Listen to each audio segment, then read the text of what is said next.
You are both way off. What's going on, YouTube? Welcome back to the Three Wide Idiots open. Talking podcast. We are here with our 600 subscriber goal video. Thank you guys very much for 600 subscribers. We are catching up on all those sub goals we missed, sub goal videos we missed out the past week and a half or so. And the sub goal video for 600 subscribers we set as the Beatles White Album, also known as just the Beatles. I don't think they named this one. That's why they call it the White Album, right?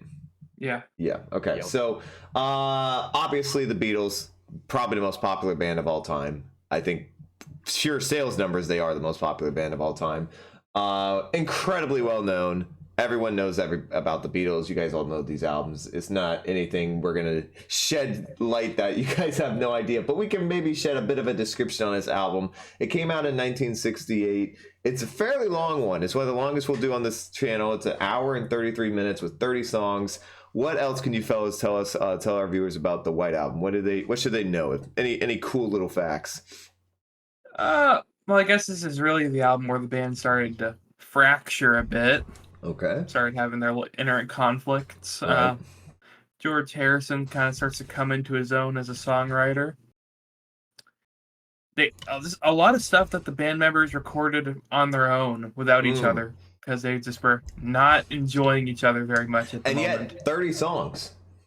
Yeah, A lot to not have the band conjoined together at the time. I feel like this was probably a very chaotic and stressful album to make compared to the rest of their albums. A lot of short songs because it's 30 songs deep and it's an hour and a half. It's a lot of short songs.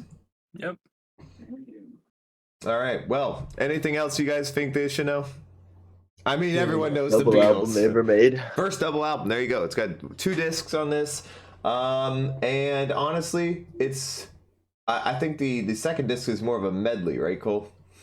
Sort of a blend of a lot of songs. Well, there's 2 medleys in this album, right? There are no medleys on this album. That would be Abbey Road, champ. No, but there's a. Oh wait, am I really thinking of Abbey Road? Yes. There's Okay. nothing that even comes You're close to right. resembling You're right. a I'm medley thinking of on this Abbey album. Road. I apologize. I am thinking of Abbey Road. This album's like the opposite of a medley. Yeah, you're right. You're right. All right. Well, this is gonna take us a while. Hope you guys are strapped in. Thank you guys for 600 subscribers. We really appreciate it. Just a quick little shout out. If you want to watch us do these live, hit the bell, hit the to get notified when we go live, and follow us on Twitter. Let's get into it. The Beatles White Album, starting with Back in the USSR.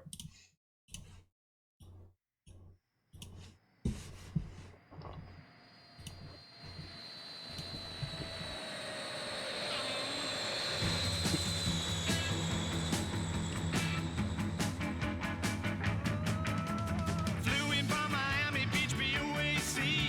Didn't get to bed last night. On the way to paperback was on my knee. Man, I had a dreadful flight. I'm back in the USSR. You don't know how lucky you are, boy. Back in the USSR. Just a great energy to start this album. Gee, it's good to be back home. Leave it till tomorrow to unpack my case. Honey, disconnect the phone. I'm back in the USSR. What's up, Tim? How lucky you are, boy. Back in the US, back in the US, back in the USSR. Well, the great girls really knocked me out. Leave the West behind. And Moscow girls make me sing and shout. That Georgia's always on my mind. Oh, come on! So, just for my reference here, also banger solo here. Just for my reference here, you guys are gonna have to remind me who sings most of these songs because Paul I sings did this not. one. I thought so, but sometimes I don't remember. Back in the USSR.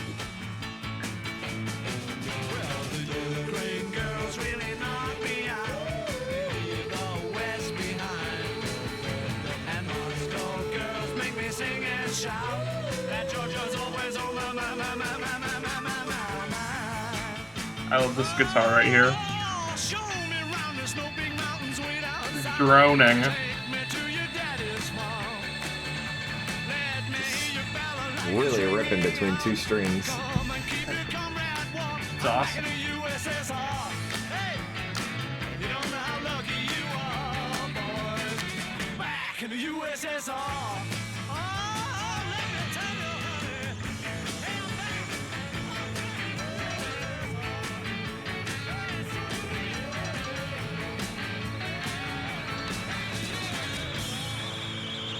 Hey, I'm Fair enough, Ruben. In my opinion, probably the best opening track to a Beatles album. Yes, I'd take it over Come Together. Yeah, the guitar work is awesome, really good, catchy. Same with the vocals. I like all the backing vocals. They do it really well.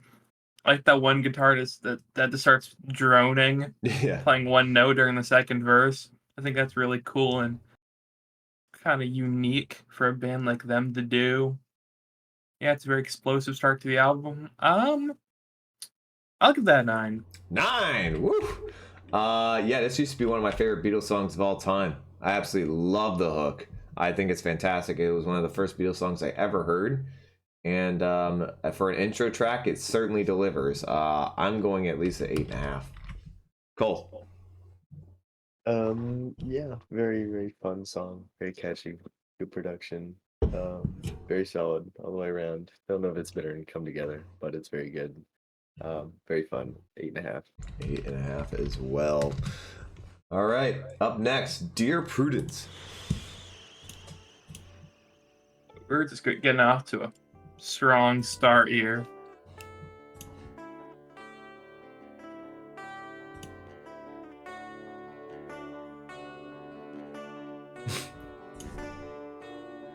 Dear Prudence,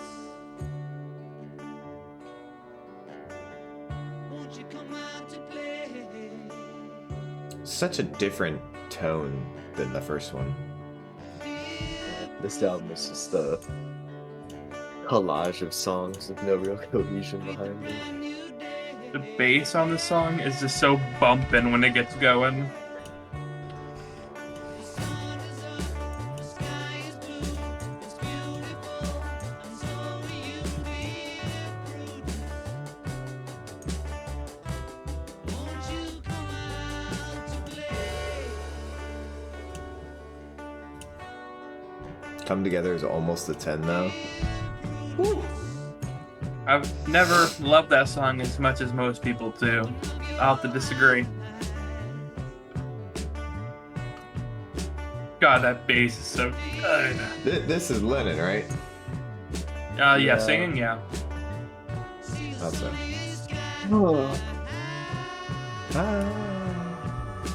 Little off tone. Jordan. Rough.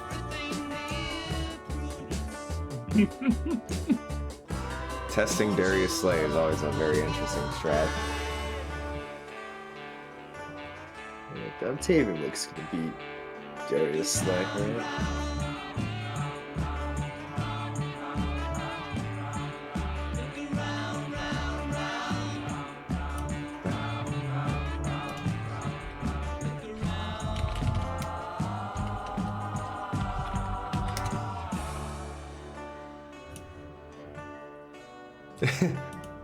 No, that's not the song. He's watching something in the background.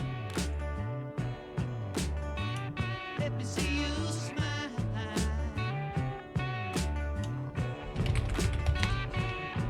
Dear Prudence,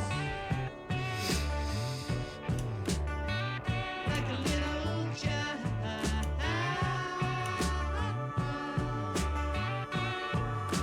The clouds will be a daisy chain, so let me see you smile again, dear Prudence. The clouds will be a daisy chain. Won't you let me see you smile? Dear Prudence, It's a nice little sway song right here, but it gets a little energetic at the end. That piano is so cool. I really don't like us only playing 2 notes though. I like it. It's like trilling or something. Trilling? So cool.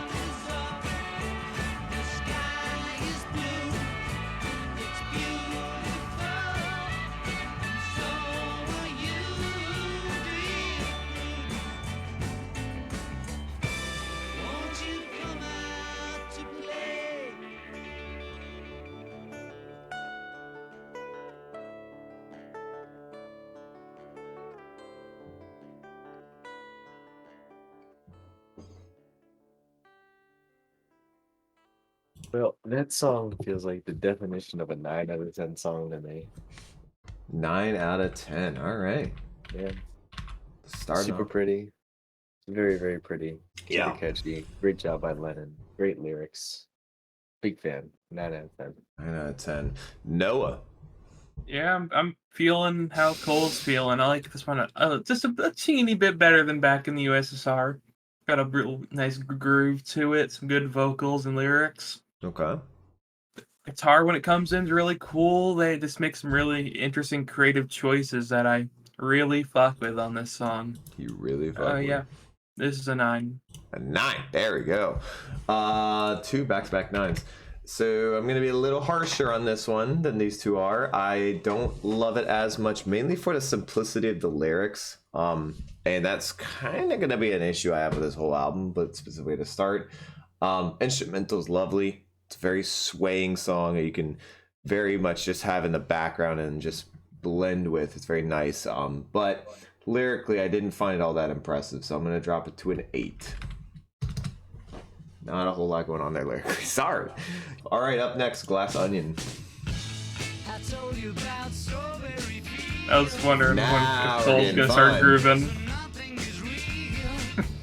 Oh, yeah. Hey! Look at Cole This getting into grooves it. so hard. This song is so underrated.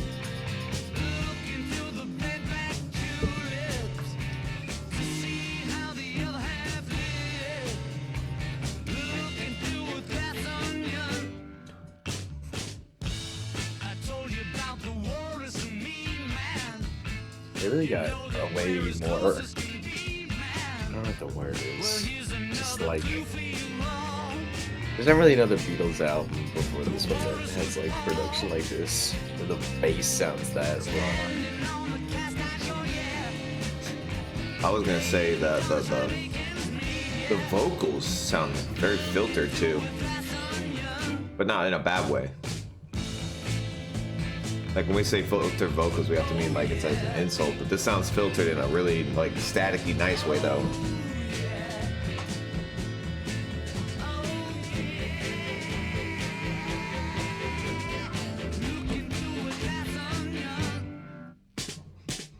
I love that. Good little Little drum sound right there. Boom, boom. that flute.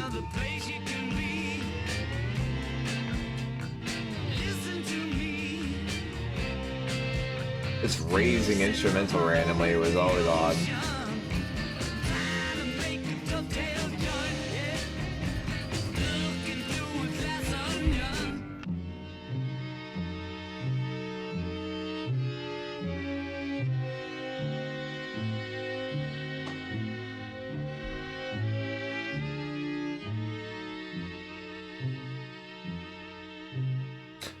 I'm gonna call this a chaotically fun song. And chaos may be a bit bold, but I think that's true. I use the term chaotically fun because I think there's a whole lot of stuff instrumentally happening in this song. We bring in flutes, we bring in little drum shots, we bring in a whole raises of the instrumental and lowers during the middle of a verse, and it all adds to it. So fun, chaotic. I think this was Lennon, right? Yeah. Yeah. Okay. Like it. I'm gonna say I like it more in Dear Prudence. I'm gonna give that 8.5. No boy, already getting head shakes. Noah, go ahead. Already Good getting song. head shakes. It's a fun song. It is. I like the lyrics a lot. I like the little references to previous albums. Instrumental's good. Yeah, the bass is just going to be consistently grooving throughout the album. Yeah, the walrus reference and other stuff. Yeah, I like how the strings kind of ebb and flow with the song. Yep. I find that to really help with the groove.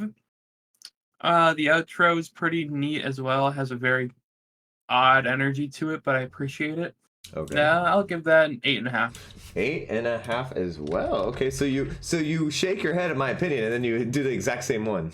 Yeah, because you said it's better than Dear Prudence. Oh, and right, that's you did wrong. Whatever. Okay. That's wrong. Cool. Hi, Tarny. Yeah, big fan of this song. Love the groove. Love the drumming as a whole. Ringo does a great job in the song. Really cool bass playing by McCartney. Love the lyrics. Super catchy song. super underrated song. I'm feeling 9. All right, up next, Obladi, Oblada. I am going to have such a controversial take. Ugh. Ugh. Get in it, So- boys! It's so disgustingly jaunty.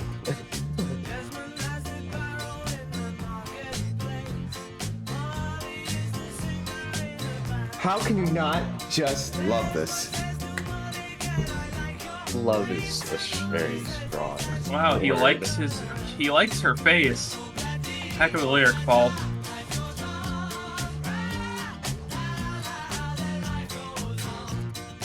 God, what a bop. My foot has not tapped once.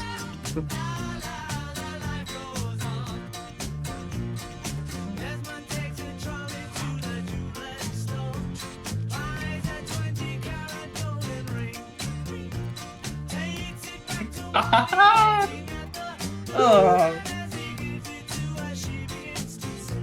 Sing! Song makes me This so is a- mad. Very mixed bag. It's a very infuriating bag for me.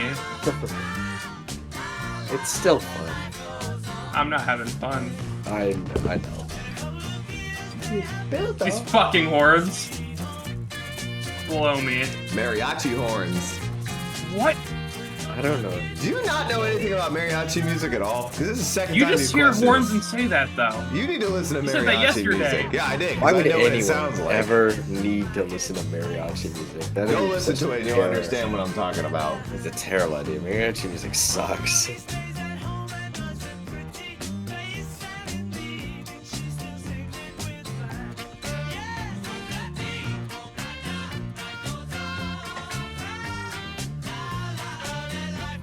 They almost made up the term bruh before anyone else. They were that Oh. close. They heard it from somebody else. But then a friend of theirs, I think he was Jamaican.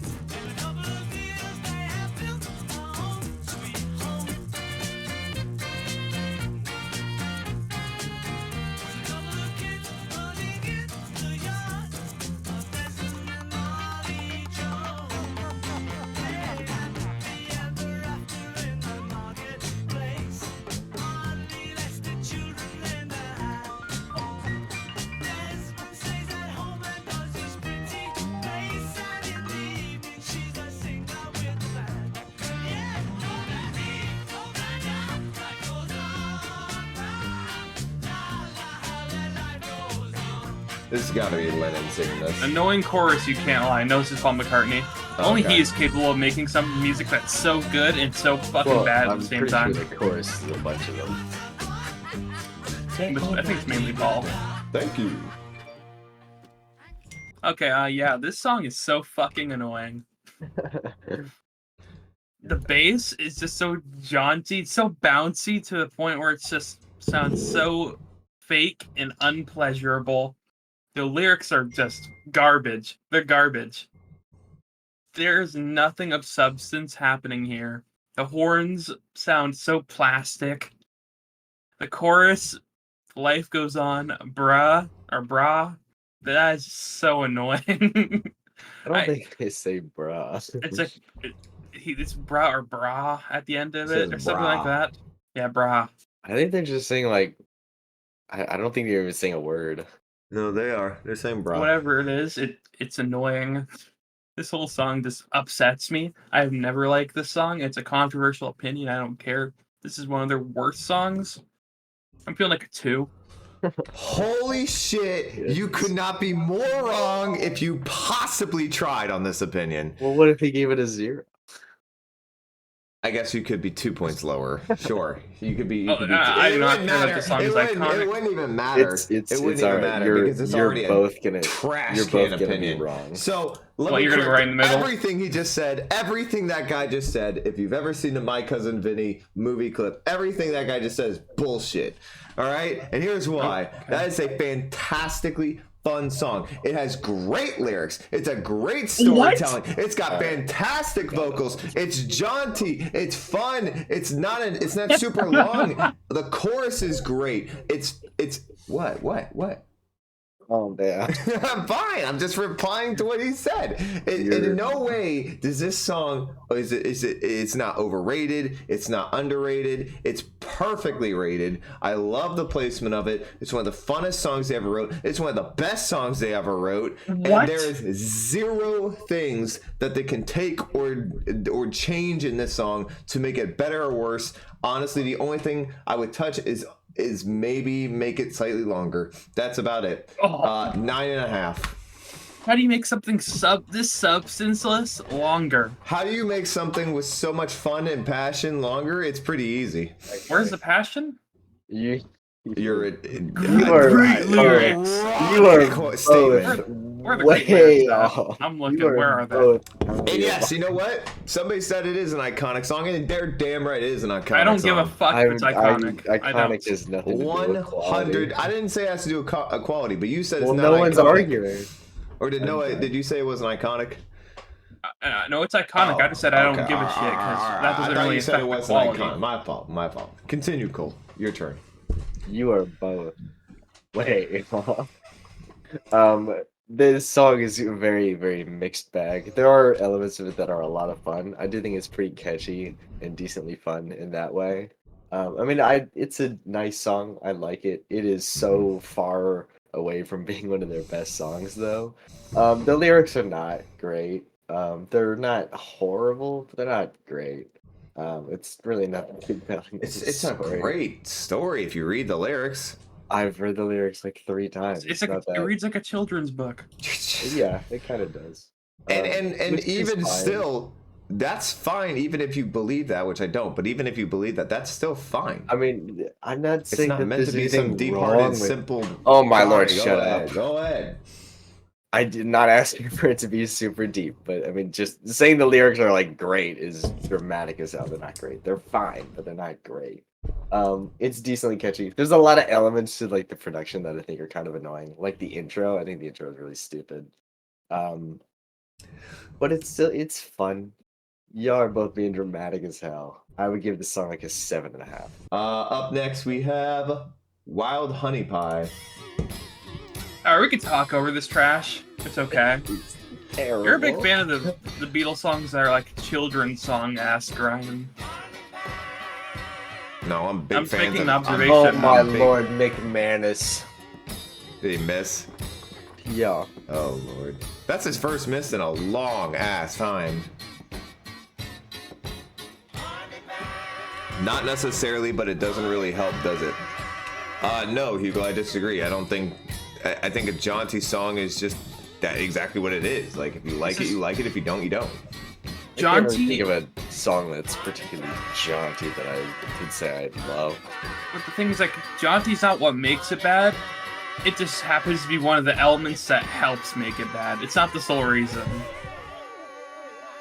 All right, let's make this one quick because this Yeah, we will can take us breeze over very this long. one. Honey Pie.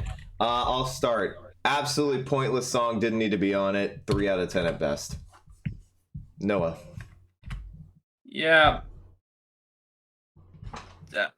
I have no reasoning for this song being on this album at all. I'm sorry, it's just terrible. I guess I have a better time getting through it than Obla Di Obla Da, I guess. I'm going to jump out of my room. So it gets a 2.5. You just did that to... Oh, you're such... Oh, whatever. Cole, I don't care. Cole. Yeah, I don't know why it's tier. It's really bad. It's really terrible. annoying. 2.5 to a 3. All right, we have continuing story of Bungalow Bill. 4.5. Why is this here? I don't know. It's just... I don't know why they... I don't know. I always felt the need to put some dumb shit on an album. I don't know why. Hey, Bungalow Bill, what did you kill? Bungalow Bill. Hey, Bungalow Bill, what did you kill? Bungalow Bill. He went out tiger hunting with his elephant and gun. In case of accidents, he always took his mom. He's the all-American bullet-headed Saxon mother's son. All the children sing, hey, Bungalow Bill, what did you kill? Bungalow Bill. Hey,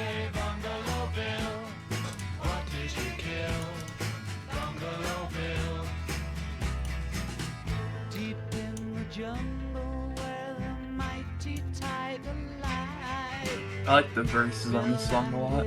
Elephants were taken by surprise. So Captain Marvel zapped him Weird. right between That's the cool. eyes. I don't know, voices that Lennon's doing. Hey, Bungalow Bill, what did you I think the song. I think it could have been a little shorter. How many songs does Yoko actually get on? Is she on this? Yeah, she's on this. Tardy, that We're about to is hear her. a. Right there. Who do you think that is? His mommy Okay, then. Pretty sure she's on the chorus too. Didn't she just sing right here? Yeah, so I that's don't what I know just who said. else Is that that would be. her right there? I guess there. the children sing. Pretty sure she's in the chorus. Ew, yep, she is. Yep. Take that noise out of anywhere.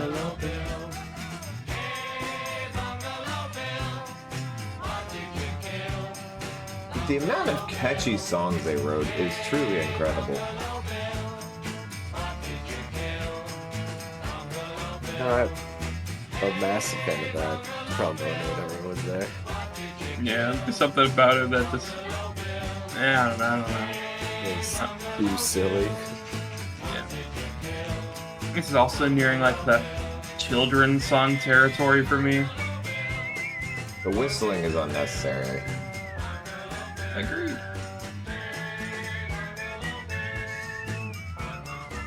You're in such a weird place in this album.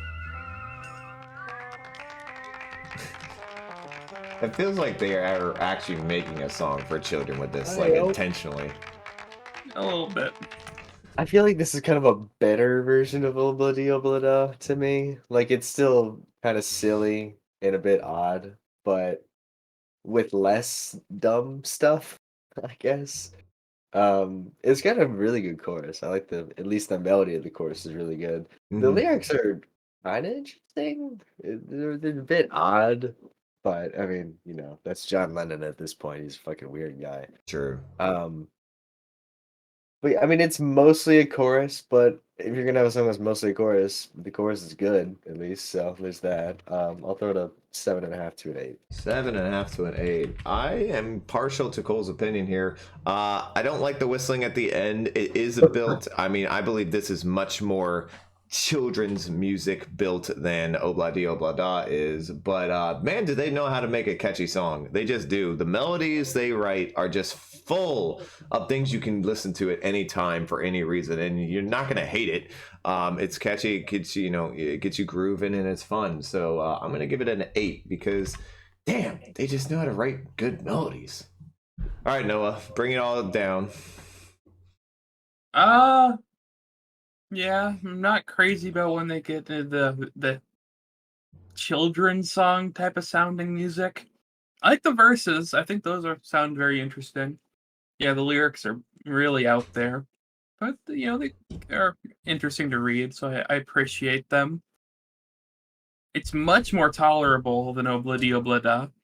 It is a better written chorus. The tones are not as grating, I guess is the word. I'll give this a 7.5. All right, up next, While My Guitar Gently Weeps.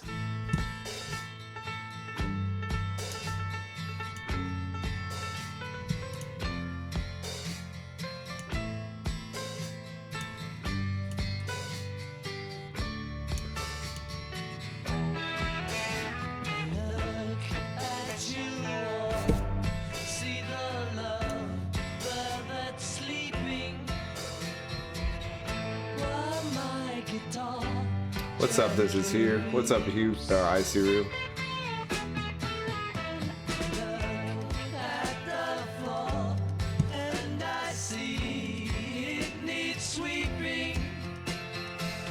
Let's throw something up in here for chat. Interesting little question for you guys. Oh, the bass on this song's so good.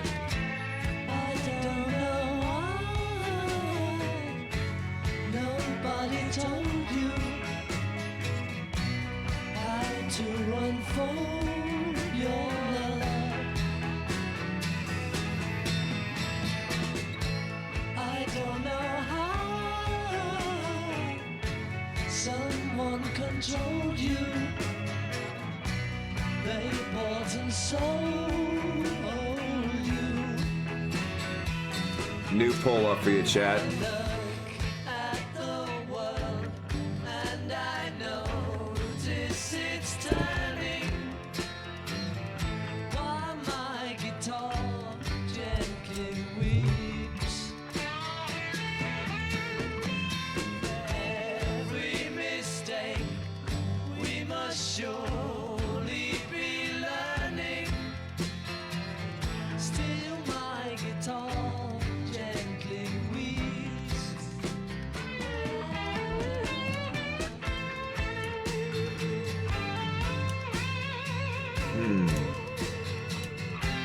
Shaking the shit out of that string. Pop off, Clapton.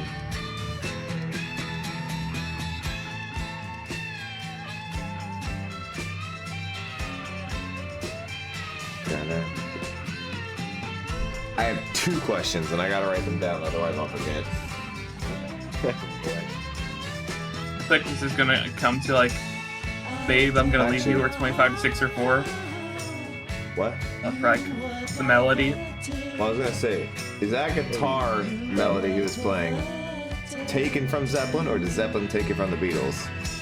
I don't even. I think neither. Zeppelin hadn't even released an album yet. So this came well, out. the Zeppelin definitely got influenced by that melody, 100%. Well, They have a melody on that guitar that sounds 100% like it. yeah, I know, babe, I'm gonna leave you. Yeah, And then yeah, after yeah. that, 25 or 6 to 4. That too.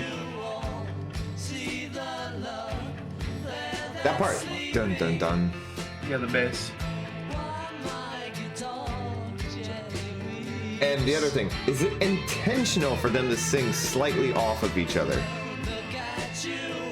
It's It's just both of them is George George. Harrison's layered. I know, but are they Yes, trying every not to sing on top of every each other? I would have to imagine that every production and writing choice the Beatles made was intentional. I can't imagine they accidentally did that. Okay. Bum, bum, bum. God, I love that.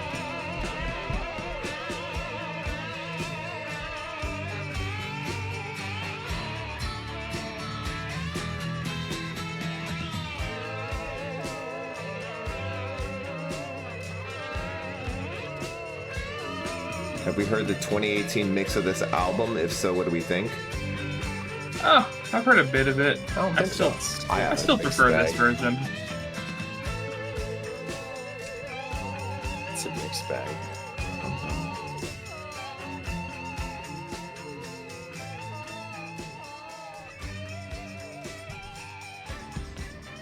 God damn, just ripping that shit.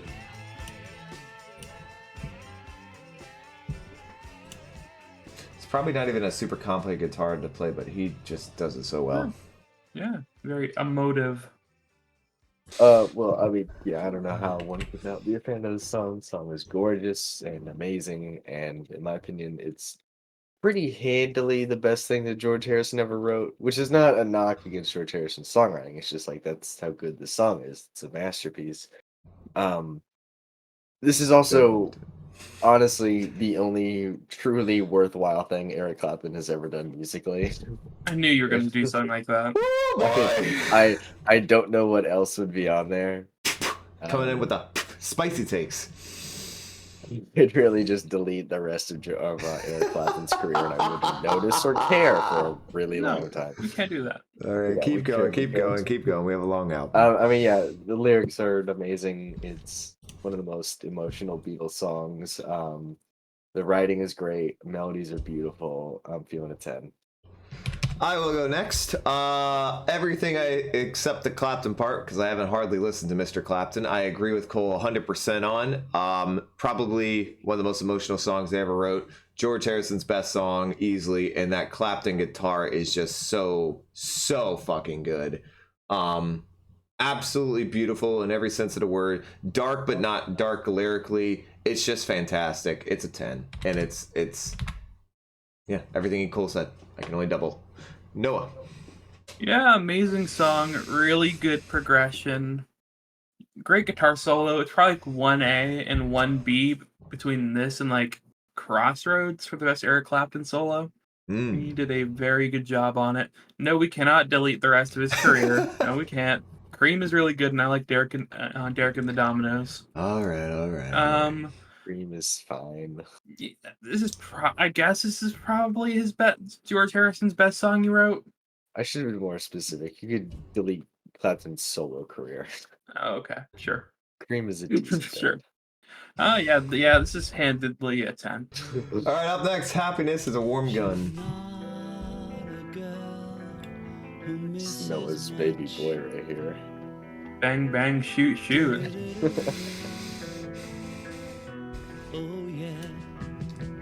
Very interesting poll results early on. This guy is so weird.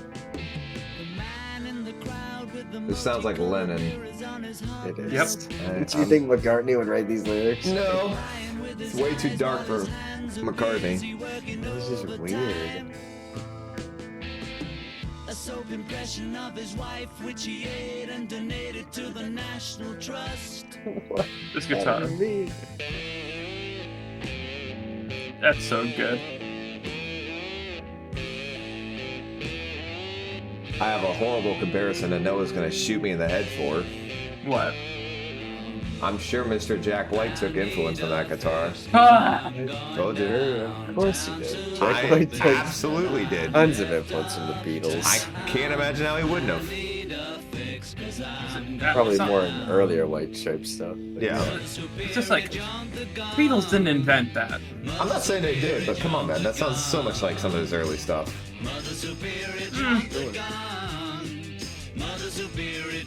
I mean, there's a video of Jack White, like someone's interviewing Jack White. Oh my god, Jordan, you are so bad. Holy shit, dude. He's having a really, really rough game. Anyway, some interviewer was just like playing Beatles songs and Jack White was naming them in like 1 second. Like what I do with Zeppelin. I had to say, like what I do with Zeppelin, the little flex. Yeah, of course.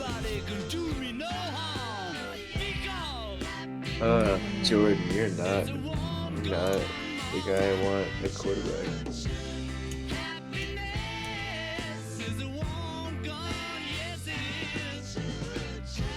I'd love to take the lead on this one.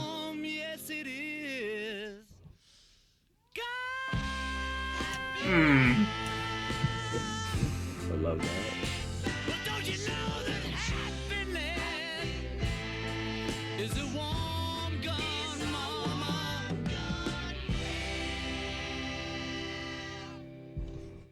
Oh yeah, amazing song. Lyrically, this song is so good. Great vocal performance as well from Mr. Lennon. Guitar playing on it, it's very simple, but like perfectly executed. Couldn't imagine the guitar being any other way on the song. The chorus is great melody, very catchy. Yeah, I love this song. This is one of my favorites on the album. 9.5. 9.5. Cool.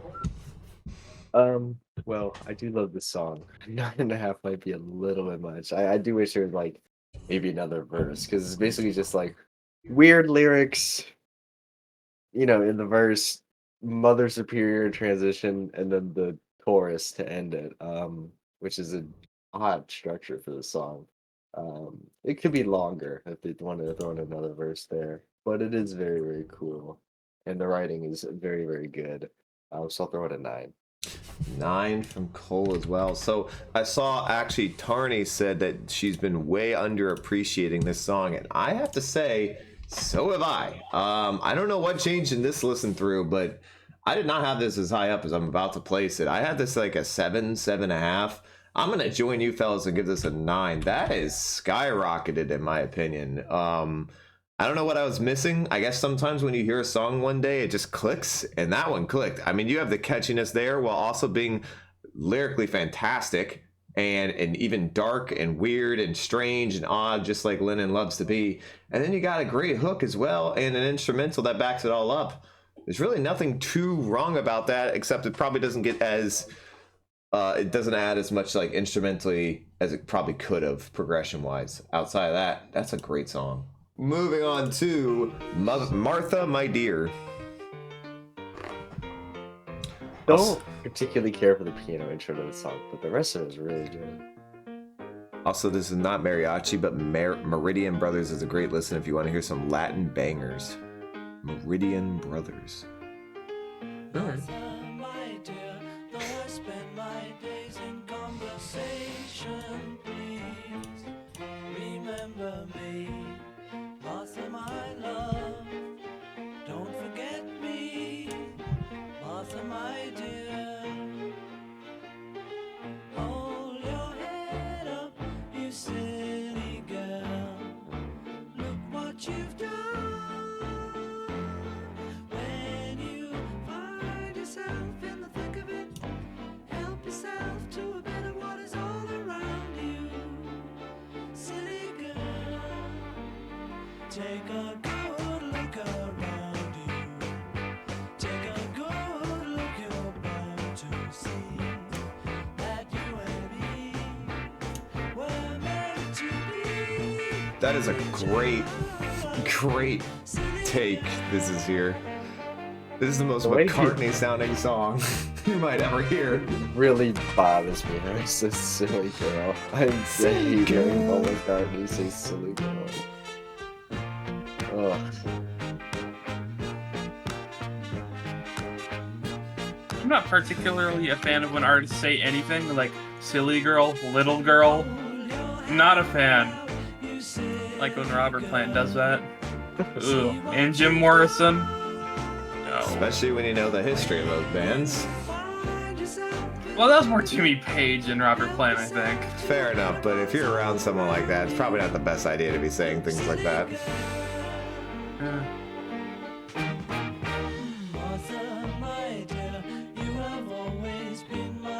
This song is about a sheepdog, Martha. Huh.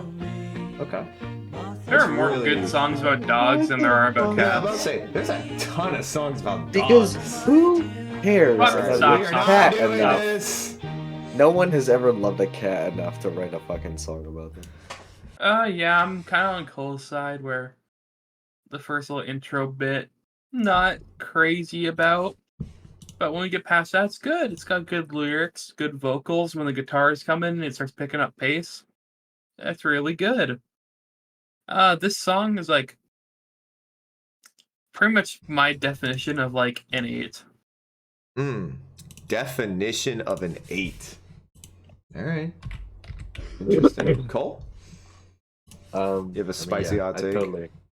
I don't have a spicy hot take Okay. instead of everything I already said. Fair enough. Yeah, it's a good song. I kind of feel what Noah said about being like a hard 8 right here. Hard 8.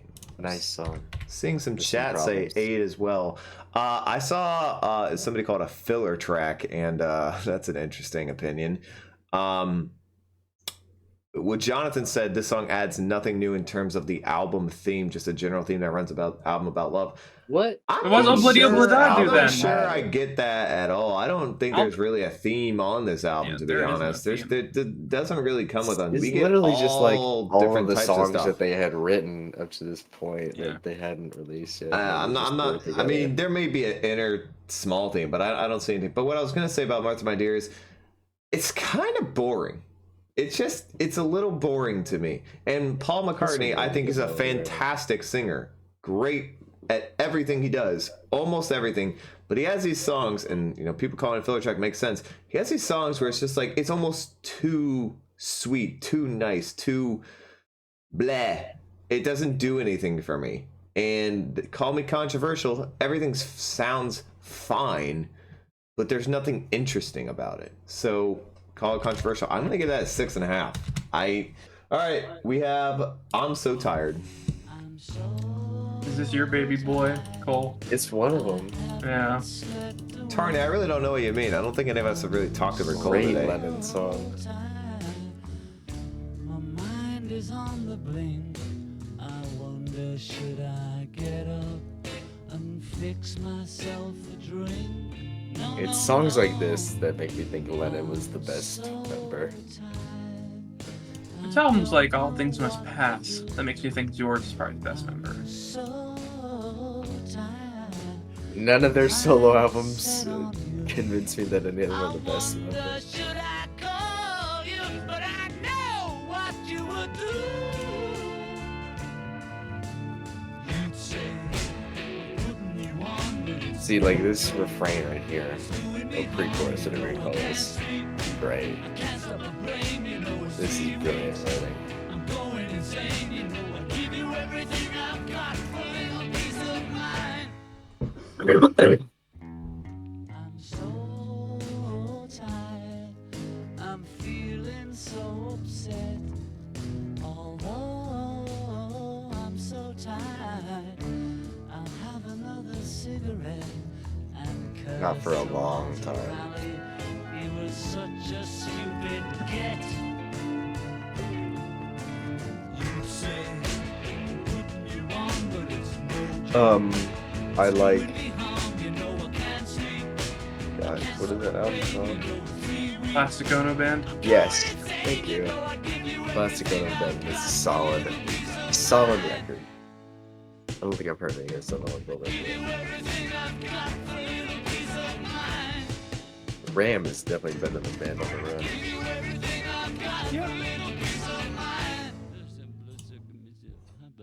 So obviously Lennon was the singer here. I thought lyrically this is one of the better songs on the album we have, and instrumentally and vocally pretty damn good. Not a whole lot to complain about. I think it's one of Lennon's better vocal performances actually. He adds a little bit of that little like boosted vocalizations at the very end of the song where he really starts getting into it a bit. He does that on a few times on different Beatles tracks, but he really goes into it there. Overall, not the most interesting song on here, but a very good song nonetheless. I'm gonna give it 8.5. Noah. Okay, yeah. Little short. Yeah, I wish the song was a little longer because it's very enjoyable. Has a very nice vibe to it. Very, very laid back for the most part. Good vocal performance. He does a good job portraying the lyrics he is singing. So, I'm also feeling an 8.5. 8.5. Cole. Well, I mean, yeah, I do agree. I definitely wish the song was longer. He could have thrown a whole other verse on there, and the song could be like 3 minutes, and I think it'd be even better. But yeah, I love the vocal performance, love the mood of this song, love the lyrics, really love everything about it. I'll throw it a 9. We have Blackbird. Oh, Cole's a big fan of this one. Blackbird singing in the dead of night. Take these broken wings and learn to fly. All your life, you were only waiting for this moment to arise.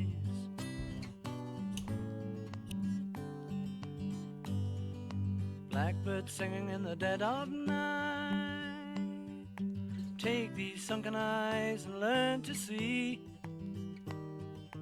All your life, you were only waiting for this moment to be free. Blackbird fly, blackbird fly, into the light of a dark black night.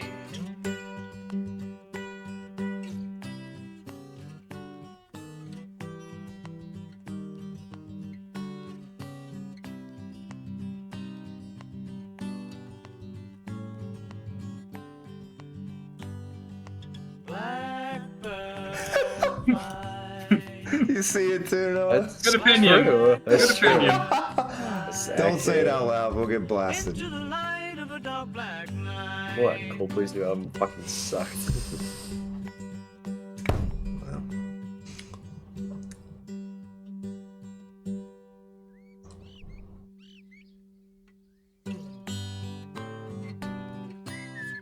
Best vocal performance on the album. Blackbird singing in the dead of This isn't even Paul McCartney's best vocal. I'm referring to the bird. Oh my god.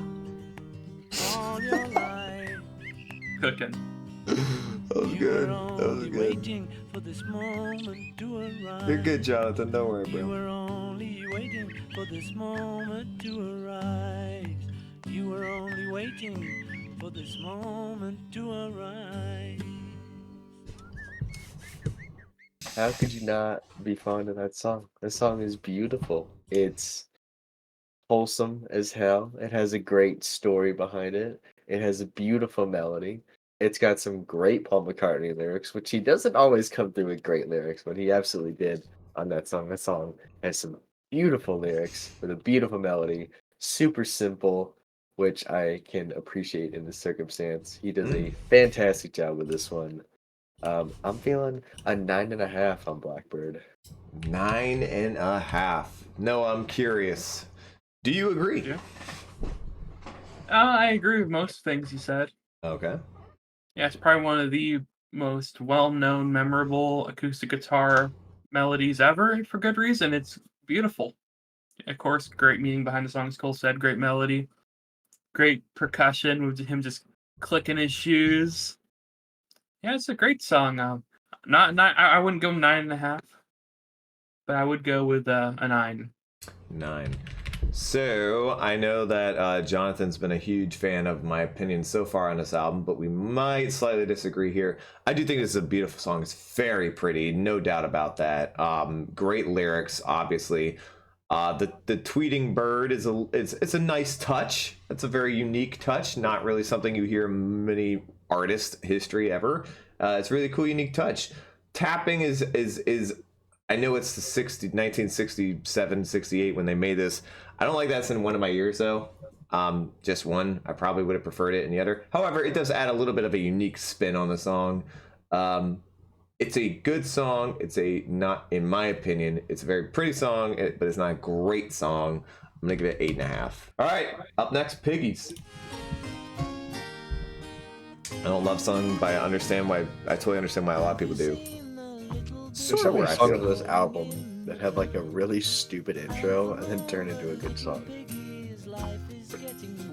Hugo said, best melody on the album, love the lyrics, 10, and I will not elaborate further.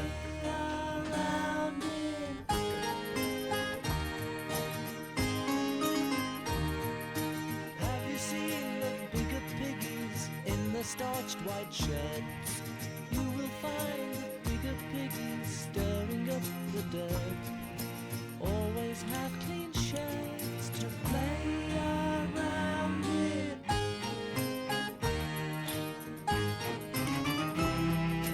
In the skies with all the backing, they don't care what goes on. I hate this part.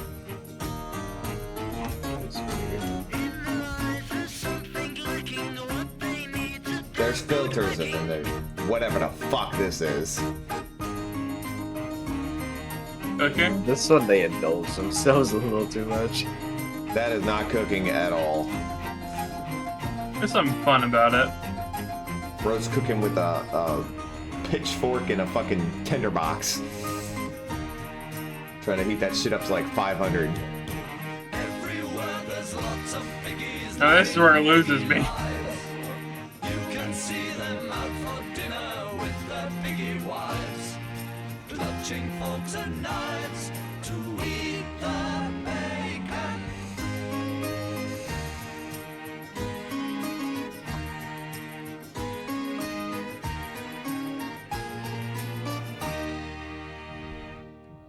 One more time.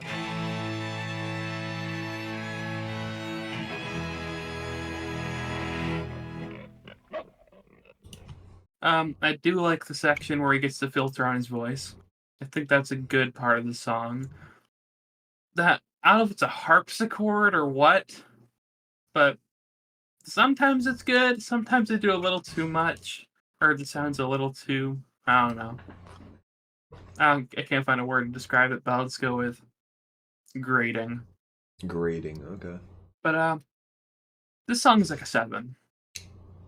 Wow. Okay. Cole. I think they get a little overindulgent on this one. I can't really get behind a lot of decisions that they make A here. little. Yeah, I'm more feeling like a 6. Going to be definitely leaning towards Cole's opinion here.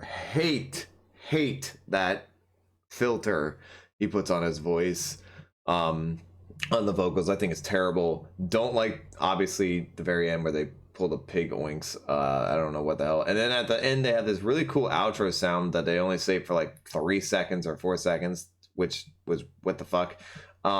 Lyrics are stupid. Think they're dumb, and I don't get them. I mean, I understand what he's saying. I understand the lyrics. I think they're bad, which is rare for a Beatles song, but it does happen.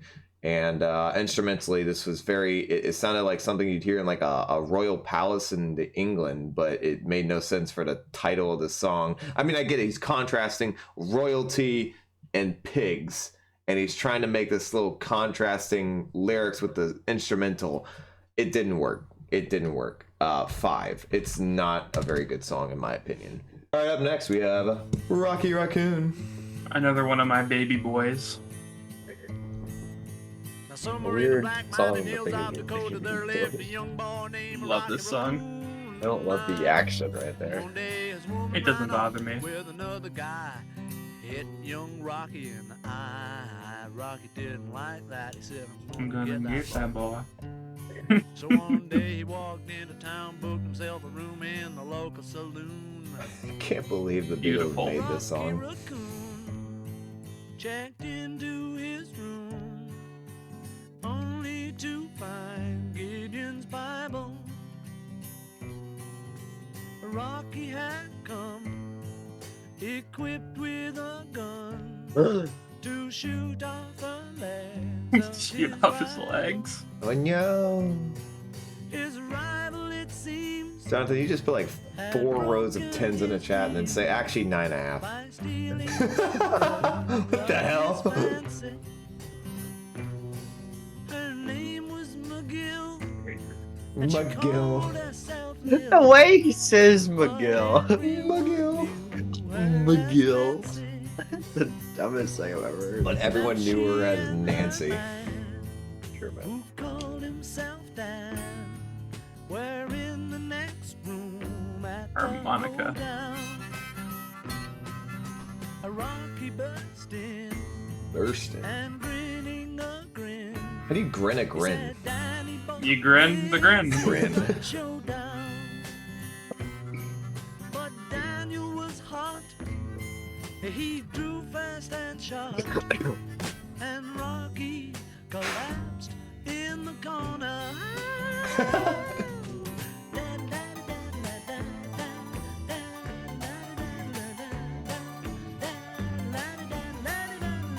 This is such a weird thing, at least on this album.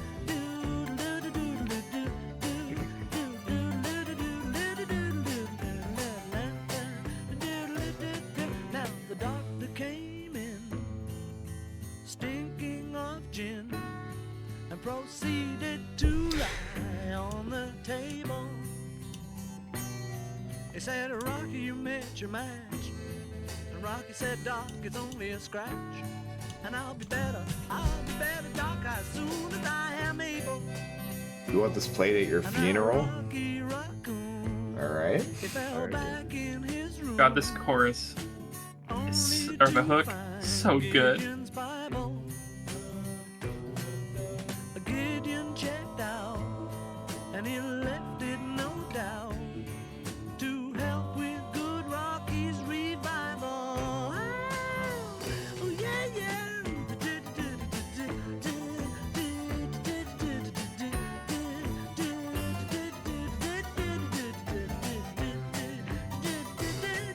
Guys, I wrote a song.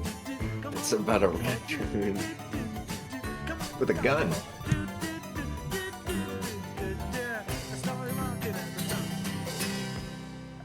I mean, it's odd, but it's well written odd.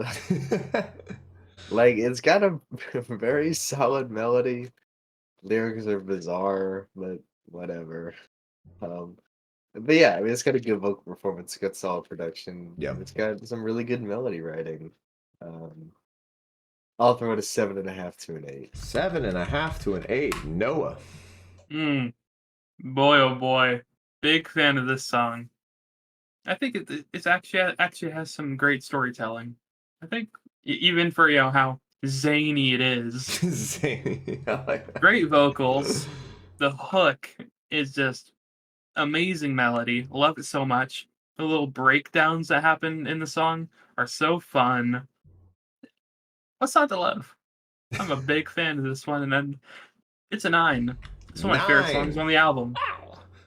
Yeah, it's a very unique Beatles song. I love that that he tried to go for the full Western accent on this one, Mr. McCartney. That was pretty cool.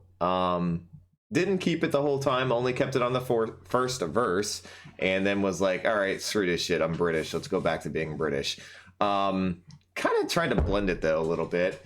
They nailed the saloon vibe here. You definitely feel like you're with them as the story progresses, and it's cool lyrics. I'm kind of on Cole's side here. This is a fun little. I mean, it's not fun, but it is fun at the same time, and it's a great storytelling. I thought if it's like intentionally, whatever. I'm not even gonna get into that because it's too complicated to go into. But yeah, I'll give that an 8. All right, up next, Don't Pass Me By.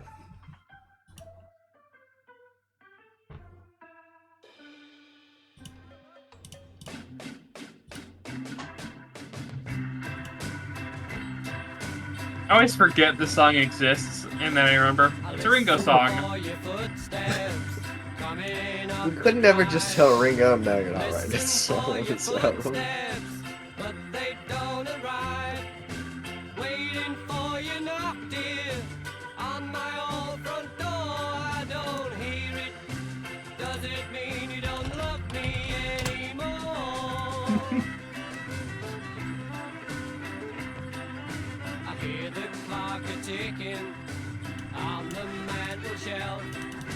See the hands are moving, but I'm by myself. I wonder where you are tonight, and why I'm by myself. I don't see you. Does it mean you don't love me anymore? Don't pass me by, don't make me cry, don't make me blue. 'Cause you know, darling, I love only you. You'll never know it hurt me so.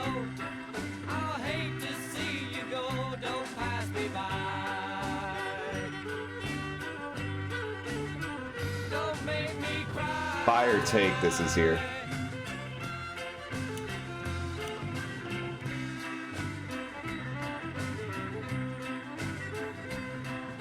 I'm sorry that I doubted you. I was so unfair. You were in a car crash and you lost your hair. You said that you would be late about an hour or two. I said, that's all right, I'm waiting here, just waiting to hear from you. Now, who sings this one? 'Cause I don't recognize Ringo. it. Oh yeah, you said that earlier. Make me cry, don't make me blue. 'Cause you know, darling, I love only you. You'll never know it hurt me so. I hate to see you go, don't pass me by. Don't make me cry.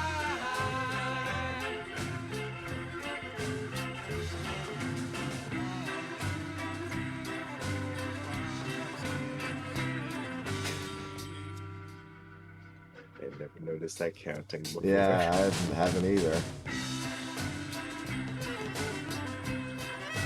Who the hell is playing the violin? Make me cry, don't make me blue. Probably a studio sessions player. Oh, darling, I No idea. love only you. You'll never know it hurt me so. I hate to see you go. Don't pass me by. Don't make me cry.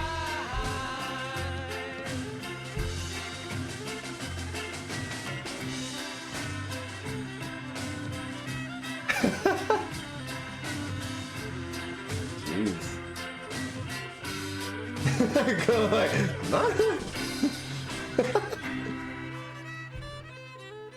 I'd love. Where to my just- Ringo Starr fans at? I like that they have this and Rocky Raccoon right next to each other, because they have like the two Beatles songs on this album where they try a little like they add a little bit of Americana type stuff.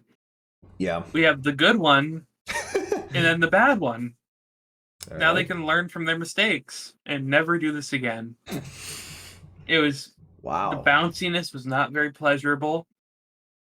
Should not have been 4 minutes. Don't know what the fuck they were thinking. Polka Melody was okay. Ringo is just so incredibly limited in what he can do when he writes a song and sings a song. So I feel like, yeah, this was pretty. This song's just fucking mid. It's a 5. 5. Brutality in the chat, or from Noah there. Yeah. So this song, I constantly, like I said, I constantly forget the song is on the album because boy, does Ringo just sound like a generic pop singer. I'm sorry, he has nothing of vocal ability to compared to like Paul and Lennon and even Harrison. They all have a little bit different that they add, something, a little spice to them that they add that makes them differentiate themselves from the generic artist. But Ringo just doesn't. He adds nothing that does that. And if you're a Ringo Starr fan, I apologize, but it's just, I think it's pretty factual. Noah said it best. This really has nothing that differentiates itself. It's very, it's a little too jaunty, and jaunty. This is a case where jaunty is not very good, and that can be happen. I will also give this a 5.5. Cole. What? Just say no, Ringo. You're not getting a song on this album. Stop writing them. Because why? You're so not a capable songwriter. It's just so dumb. I can't really think of anything about this that I like. This is way too long. It's not, I wouldn't consider it a particularly good melody. I really dislike the tone of song, like the vibe that they're going for. Yep. I hate the violin, or what? Maybe it's a fiddle. I don't even know. I hate it.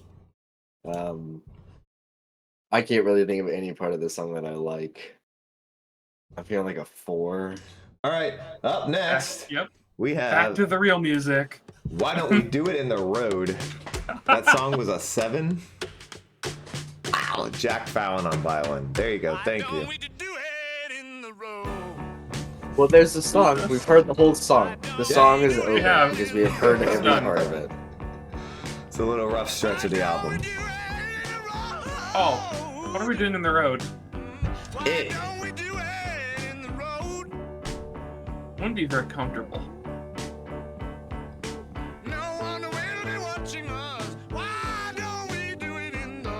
I don't know who sings this. Oh my Paul. Oh. His accent changes on this album are very interesting.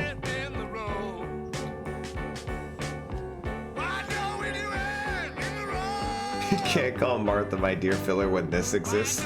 That's a fair point, but you kind of can though, because they're both fillers. They're just fillers in different ways. I disagree.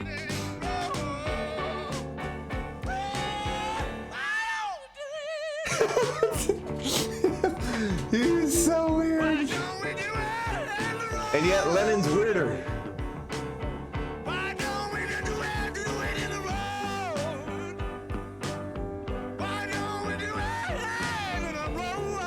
All right, to avoid copyright, because we are starting to get warnings, I'm going to end it there because nothing changes. So I think you all know that song. Yeah, good idea to stop it. It'd be awful if that's the song we got fucking struck down by. Why don't we do it in the road? Yeah. Yeah, when it comes to this album, and there's like 2 songs that I find to be like simple blues songs. This one is like miles and miles the fucking worst one. Ooh. This song fucking blows. I mean, it's just, why don't we do it in the road? Why not? Insert basic blues instrumental here. Don't change anything. There's Don't the even song. write a verse. Yeah, just do it in the fucking road. All right, what are you giving Enjoy it. Yeah, this song's like a 4. 4. Cole. The look on your face says everything. Why? What is this achieving?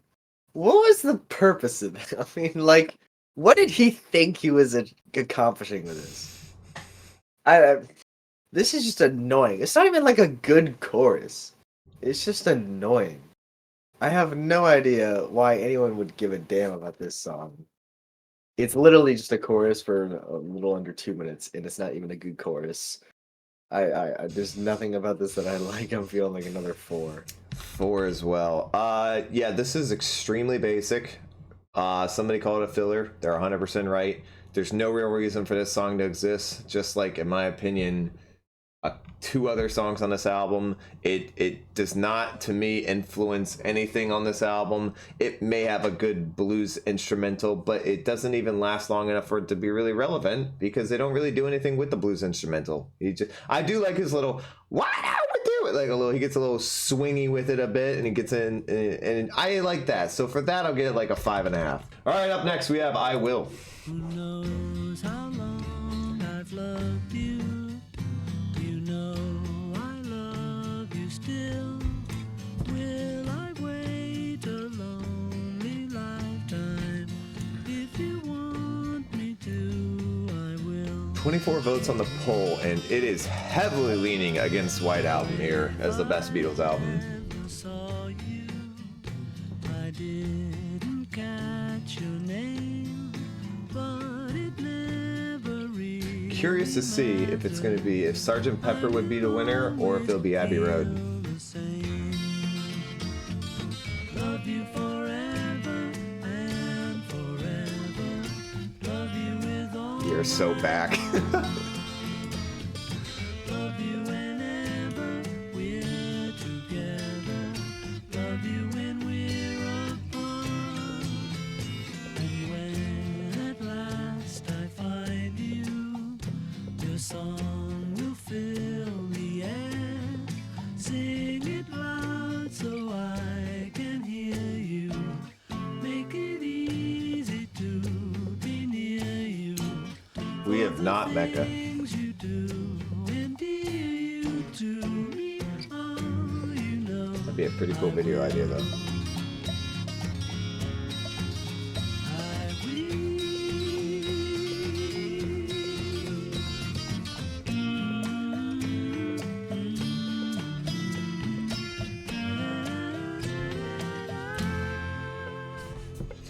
It's a lovely little tune. It really is. It's a peaceful, calming tune with a lot of very sort of like, I don't know, to romanticize lyrics, I guess is the best way to put it. Just, you know, talking about how much he loves someone. That's really, I mean, I'm assuming this is McCartney. Yeah, it's talking about how much McCartney is just, you know, loving someone and talking about how much he will love her. And yeah, there's not a whole lot else to it. I do want to point out the little do do do. What was that, a person doing that, or is that an actual instrument? Okay, I thought so. That's a mouth. That was kind of cool. I that's probably opinionated. That's probably like a different. A lot of people might have a different opinion on that. I thought that was kind of cool to hear the do do do. I like that part. That was cool. I'm gonna give this song a 7.5 to 8. Noah, Oh wow. raised I thought that was eyebrows. kind of low. Oh, If I was given the opportunity to make any song on this album longer, it would definitely be this one. This song is so pretty. Great lyrics, real heart warmer, and probably one of the best hooks on the album melodically. Really good. It's just a shame it isn't longer. Because I mean, I think it's a 9. If it was longer, I think it could have been even higher. my God, a 9 out of 10. Okay, but so are you saying it's a 9? So you're saying it would be like a 9.5 or a 10 if it was longer? Probably 9.5. Yeah. Okay, all right, fair enough. Cole. I'm gonna hard agree with Noah here. Pretty much everything he said. I just wish it were longer. It's super fucking wholesome. It's super pretty. Great melody. Really good chorus. just Paul killing it right here. Yeah, feeling a 9. All right, up next we have Julia. What I say is meaningless, but I say it just to reach you, Julia. Really strung that one out, didn't he? Julia, ocean child calls me, so I sing the song of love, Julia, Julia, seashell eyes, windy smile calls me, so I sing the song of love, Julia.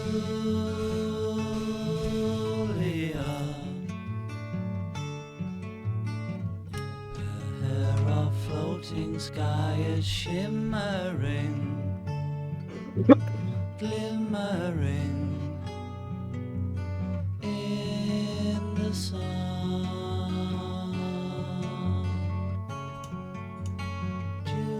Julia, Julia, morning moon, touch me, so I sing the song of love, Julia.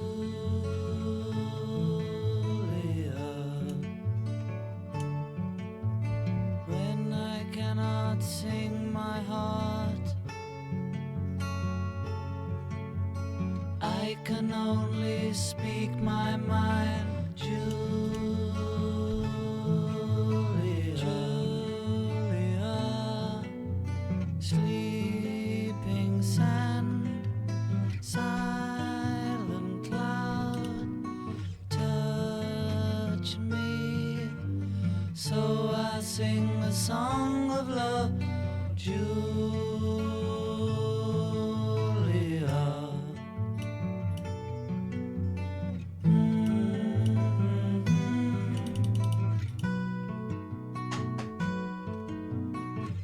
Calls me, so I sing the song of love for Julia, Julia,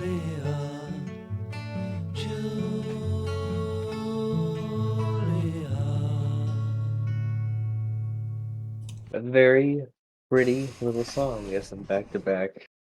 Very simple, straightforward, but very pretty songs right here. Um, some solid lyricism from Mr. Lennon. Um, not too much going on, but doesn't really need it. Very good job. I'll give him an 8.5. 8.5. Noah.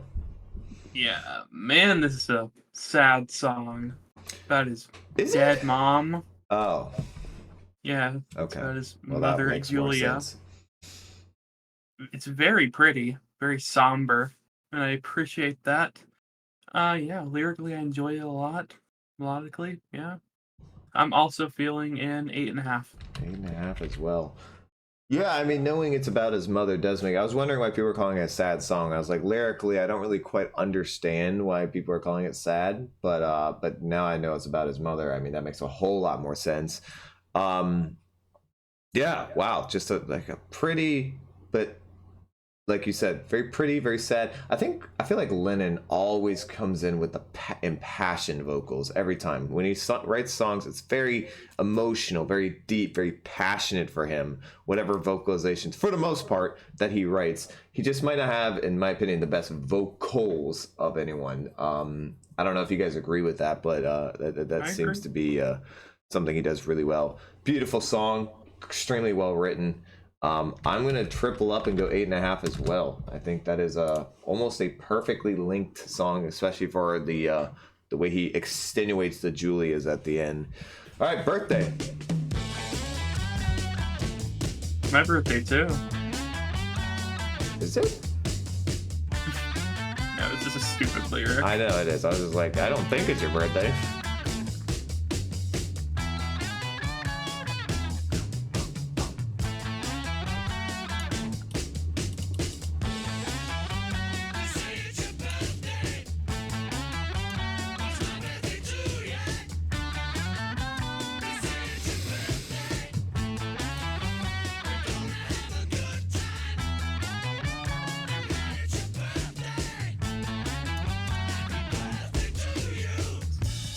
See, I love when they do this shit. When they really just get into the instrumental and they go hard on the raw voice type of sound. Favorite version of the Beatles.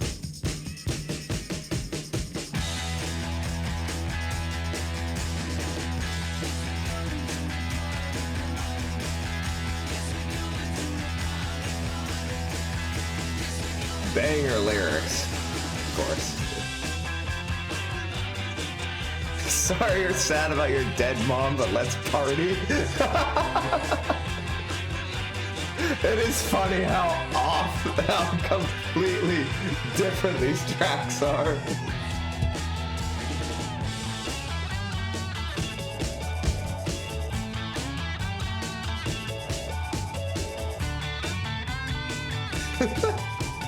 I've never thought about that, but that's so fucking true.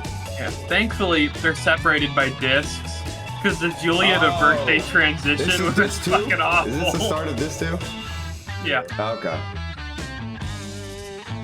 Oh, we got through disc 2. We got to disc 2 without getting taken down. W.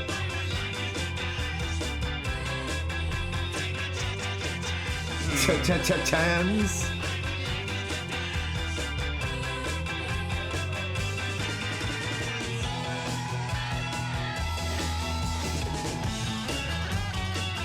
God, that guitar gets me going.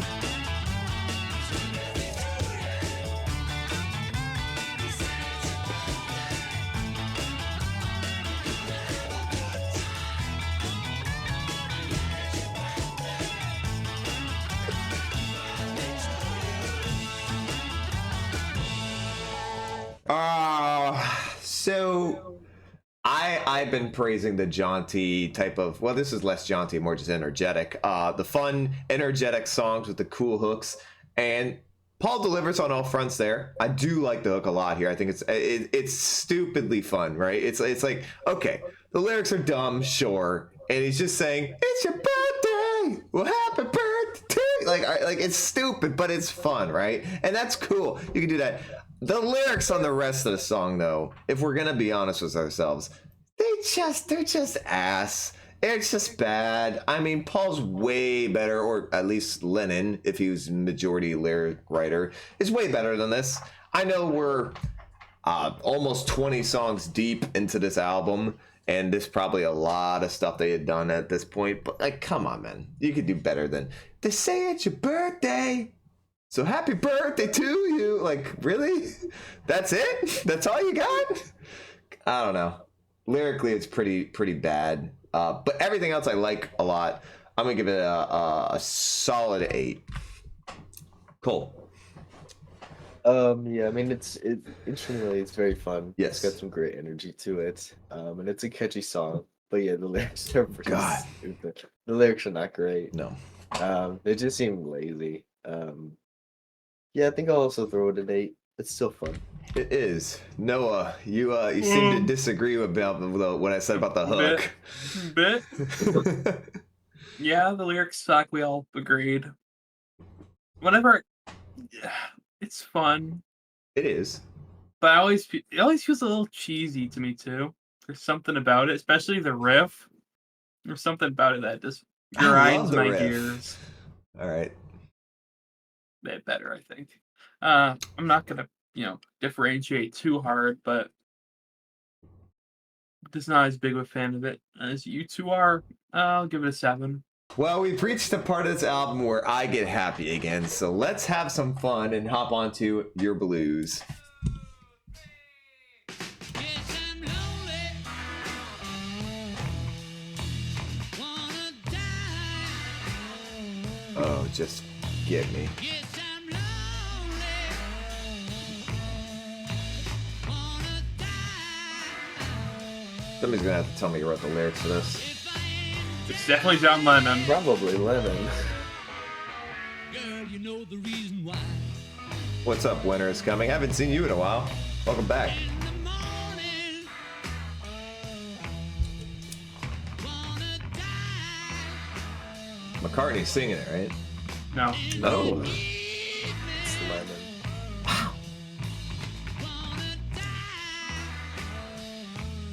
Does that really sound like Paul McCartney to you?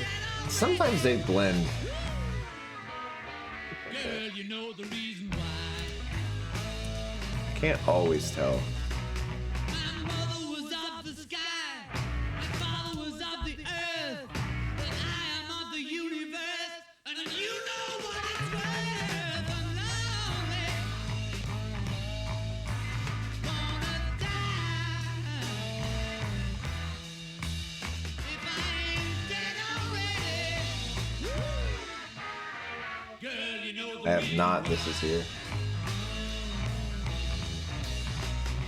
The eagle picks my eye, the worm he licks my bone.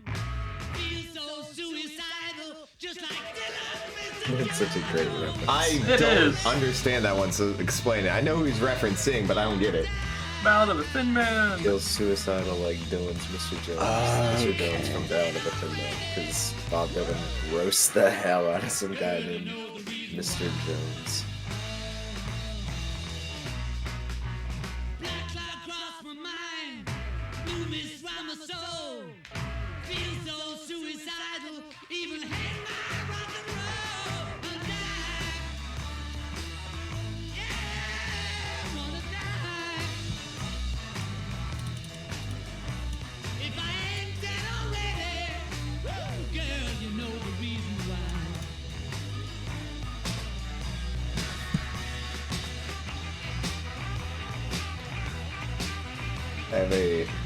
I hate to do this, but I have a strong feeling we're about to get taken down during this song, so I'm going to try and pause it for just a couple seconds here and see if that at least lets the song play out. Pause it in the solo. I know, You're I'm not sorry. supposed to do that. All right, let's go. So sorry.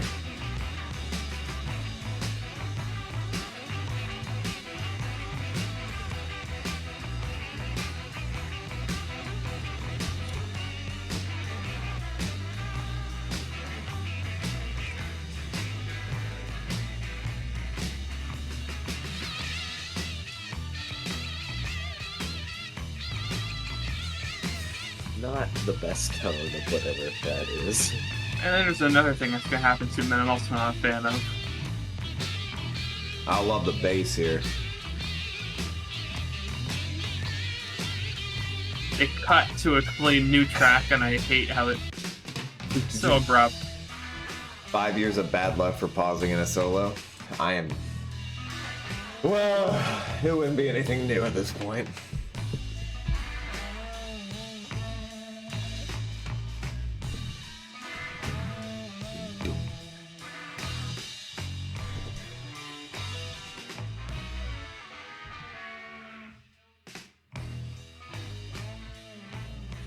Yeah, this is the good blues song that they do.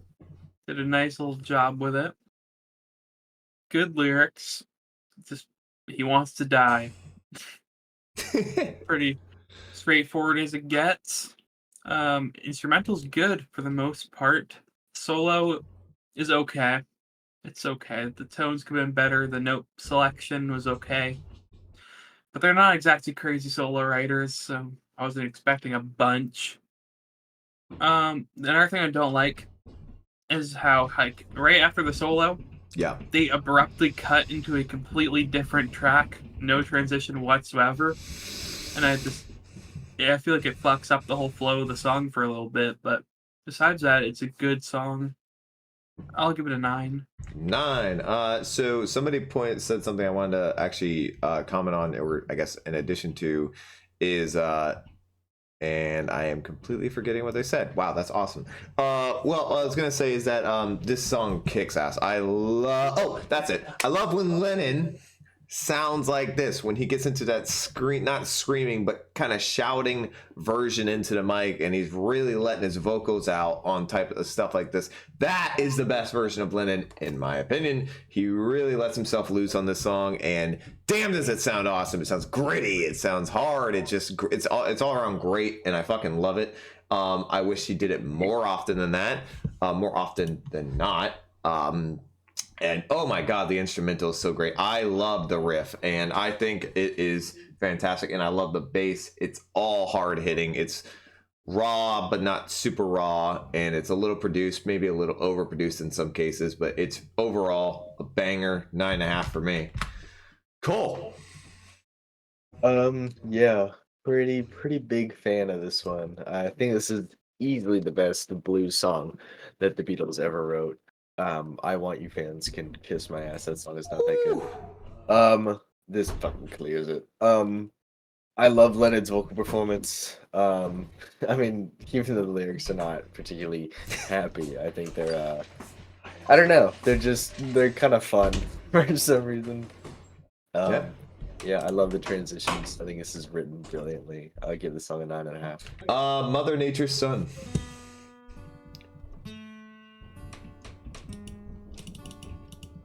Paul is dead. He's dead. Guys, Paul is a clone.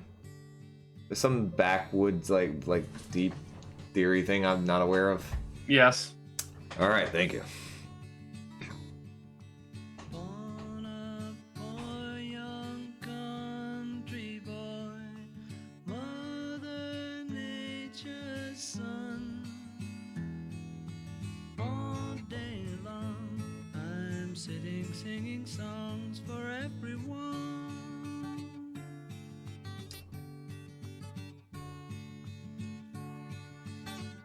Lyrically, this makes me believe this is Lennon, but I think it's Paul. Paul. Yeah, okay. See, this is an example where I think like Paul is really good at this. Paul in his Disney bag again. Hey man, this is gorgeous. Music as she flies.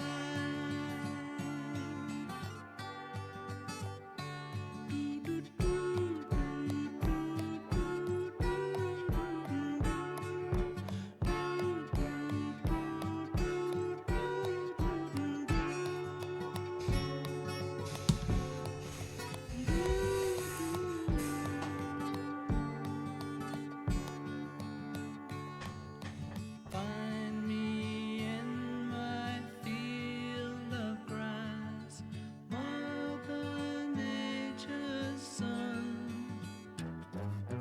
Swaying daisies, sing a lazy song beneath the sun. You'd rate Paul over Lennon as the better songwriter. Wow.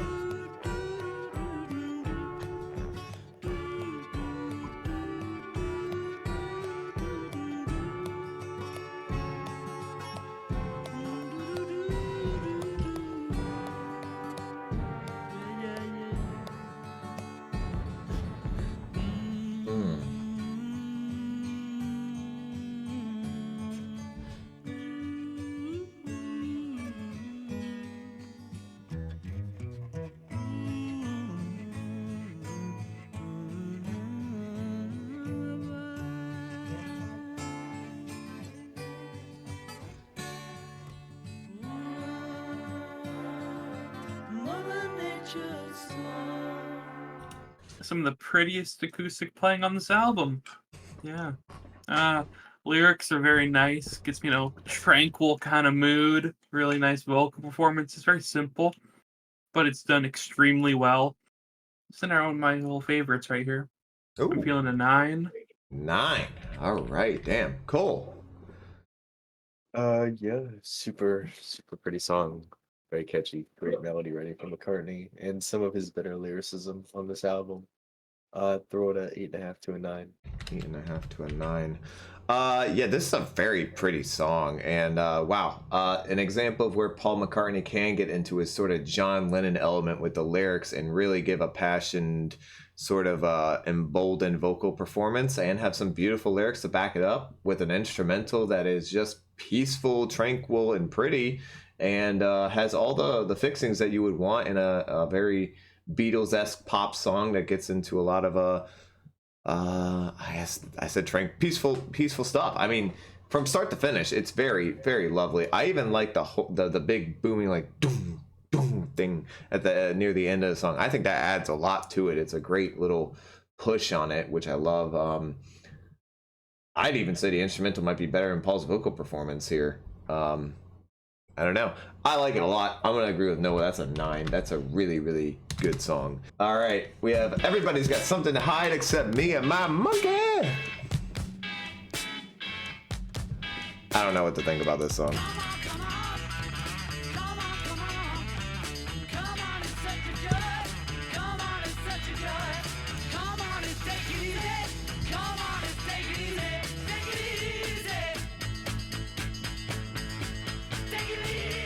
Harrison is the best on Abbey Road. Everybody's got something to hide. Except for me and my monkey. That is a interesting Hate take, that Sean. guitar part. Nope.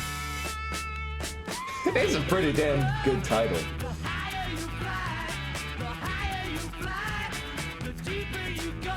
So come on. The higher you fly, the deeper you go. Bars. Come on and set your joy. Come on and set your joy. Come on and take it easy. Come on and take it easy. Take it easy. Well, didn't you have this title as your Discord status for like a month or two? No. Oh. Everybody's got something to hide. Except for me and my monkey.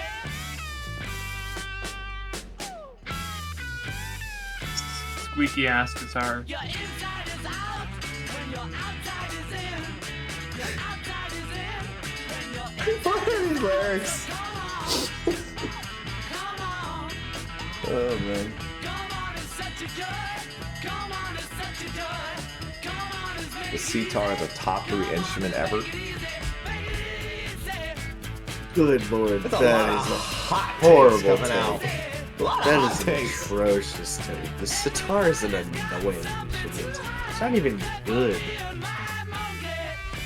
The George Harrison songs in Revolver are starting to put with the sitar suck. Come on. Cole, I know you have I know you used to have a very interesting opinion on this song. I don't know if you still do, but I know you used to. So I'm gonna let you start. I mean, I don't know if it's that controversial or anything, but I think the song does a decent amount of slapping. Decent amount of. It's got some great energy. It's very fun. It's very catchy. It's weird as hell, but you know, it's a Lennon song, so there's a good chance it's gonna be weird as hell.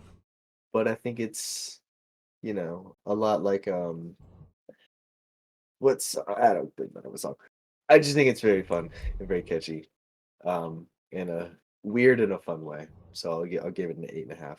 8.5. Weird in a fun way. I like that. Noah. It's alright. It's okay. Yeah, the lyrics they're there. There's something. Yeah, He delivers them well, I guess. He It's a good does. vocal performance. Pretty solid riff as well. That little guitar lick though, with that tone, blows fucking ass. Well, they never make good guitar tones. I It's know. incredibly rare that they have good guitar tones. It's very disappointing. It doesn't make any sense to me. I'll throw it a 7. We are having some very interesting opinions in the chat versus us and everyone. It is a large range on this song. Yeah, I think the title is great. I think the hook is really good. What I hate are the lyrics on the verses. They are just bad. I'm sorry, but like things like the inside is in, the outside is out, or whatever he says is just stupid. I don't know. Like it reminds like birthday levels of bad lyricism. Like, what are we doing? That's really dumb and not a very interesting lyric at all. And I feel like he could have written a lot better for it. That being said, I think the instrumentals was really cool. I think the vocal performance is good and it personifies what it's trying to do really well. I'm going to land right above Noah at a 7.5, but the lyrics are fairly disappointing. Up next, we have Sexy Sadie. We have arrived. I know it correlates to the title of the song, but it's like, doesn't make it good lyrically. Oh yes. Sexy Sadie, what have you done? You made a fool of everyone. The sun's not yellow, it's chicken. Sexy Sadie, We have some of the weirdest chatters in our That's a our Bob chat. Dylan lyric. you broke the rules. You laid it down for all to see. Why are we talking about the Rolling Stones? I don't know. I think Hugo brought it up. I guess that was what he was referencing with Monkey Man. Sexy Sadie. Oh. Broke the rules one sunny day. The world was waiting for the lover. She came along to turn on everyone. See, this is an example where it sounds like McCartney, but it's probably Lennon. The greatest It's Lennon. Ah, I thought so. It's so close. did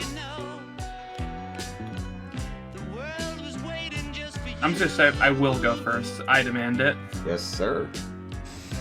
The world was waiting just for you. Aye, aye, Captain. Sexy Sadie. Oh, This wah wah wah wah sexy Sadie. it's very unique. Yet, however big you think you are, Is Sadie somebody important to Lennon? big you think you are. Don't think so. Just a random Don't know. person? I think he just picked a name that's. I thought so. I was like, 'cause if this is like, never mind, I won't go there. Hopefully we'll never do an Exile mainstream reaction because why would anyone? It's so fucking boring.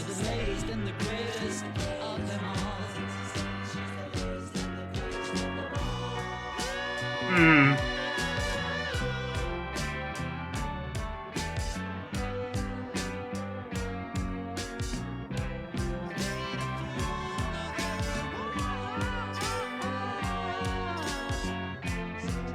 Why is AJ Brown reading a book on the sunrise?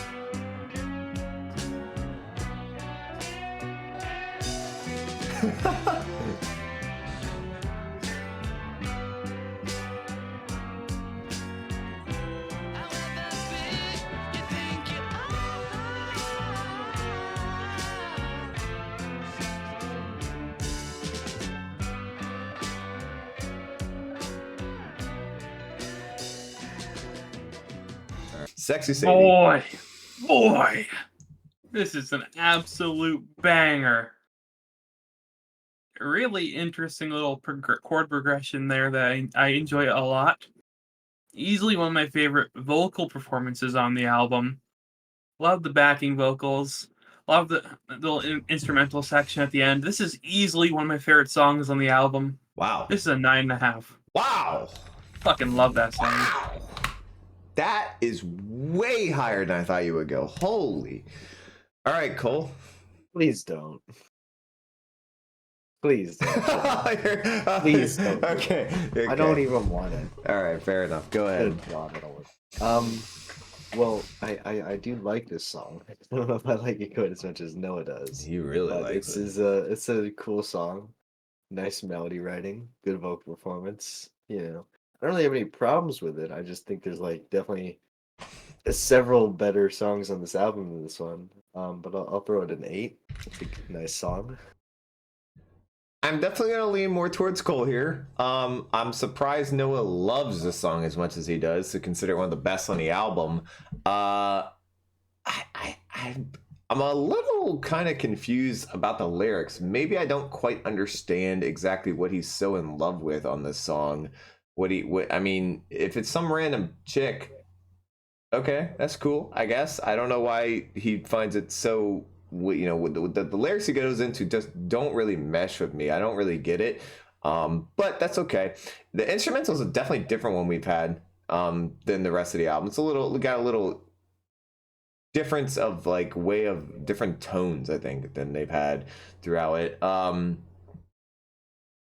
Lennon sounds like Lennon. He's got a very, you know, he very calm vocal performance on this. Nothing too impassioned here. Overall, I'm a little surprised Noah has this at a 9.5 because I just thought this was a kind of an average Beatles song on this. I don't have it too high. I'm gonna go 7.5. I'm sorry.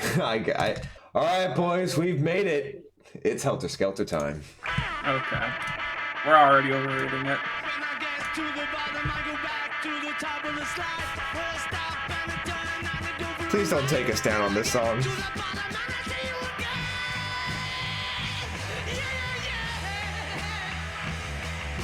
But don't you want me to love you? I'm coming down fast, but I'm miles above you. Tell me, come on, tell me the answer. Well, you may be a lover, but you ain't no dancer. Now Helter Skelter. That's certainly your opinion, Tarney. Helter Skelter.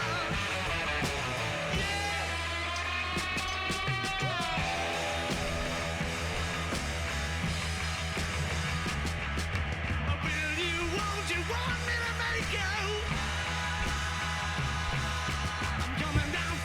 I do love those drums.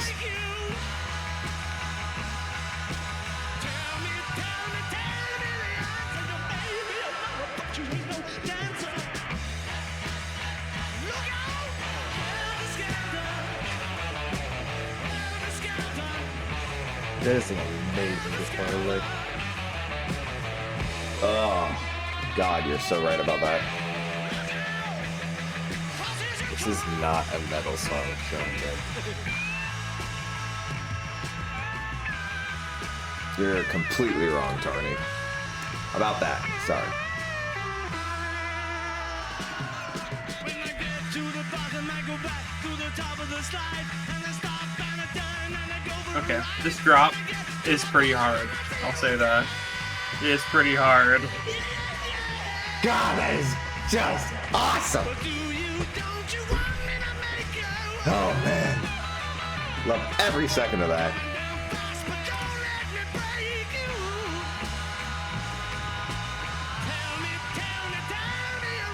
You may be a lover, but you ain't no dancer. Look out, Helter Skelter. Helter Skelter. Helter Skelter. Look out, Helter Skelter. To come in that fast. Yes, she is. Yes, she is. Coming down. Why is it not metal? Why is it not metal? Metal songs have to be dark. That's kind of the point. Metal songs have a darkness to them. There's nothing even slightly metal doesn't mean loud. And this part is more like psychedelic rock than anything. If this is metal, then like punk music is metal, and it's not. Metal has to have some sort of darkness to Message. it. It's gonna have a dark aura to it, a dark vibe. This is not dark in the slightest. I Can See for Miles is not better than this song. It is not better. It's a good song though. So, one of my all-time favorite Beatles songs, as you could probably see by my reaction. I fucking love this song. I love every decision they make in it. From the instrumental to the drop to the build-up to Paul singing, everything. Awesome. The lyrics, fantastic. I don't really give a shit what the translated to. I love it. It's fantastic. It is damn near, I mean, I guess you would call this right, hard rock, right? Yes. Yeah, this is damn near hard rock perfection. This is a 10. It's a straight up 10.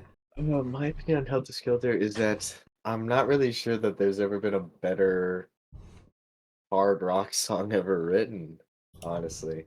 I mean, just from like how perfect the writing is to how much to the unbelievable amount of energy in this song, how intense it is, and honestly, probably Paul McCartney's greatest vocal performance of all time. I mean, the lyrics are that they're about a guy riding a slide, so that's fun. It is. But I mean, I think it's one of the best choruses that they ever wrote. And I love the guitar lick that comes right after the chorus. Everything just works brilliantly about this song. And combining that with how much fun it is and how explosive it is, I'm not 100. I really don't know what hard rock song would be better. Not really sure. I'd have to take a look, but I do think the song is a 10. There it is. All right, Noah. Here we go. You see, Party pooper. this song's pretty great. But the second half of this song is a big piece of nothing for me. First 2 minutes of the song, if they ended it around there, it would be a 10. But that big old fucking nothing burger of a second half really just hurts it. And drops it down to probably an 8. Thank you. All right, long continuing. Which Sorry. is way fucking harder, by the way. Not even close.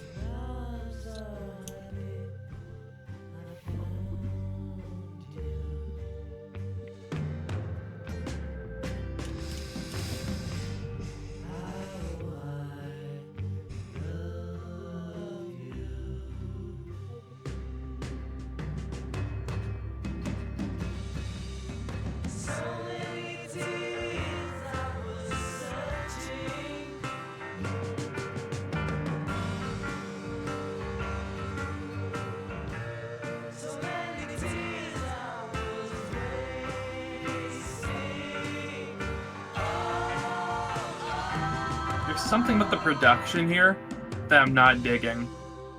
It's a bit odd. Maybe his vocals are kind of buried. I think Yeah. they're more so buried and layered. It's a weird combo.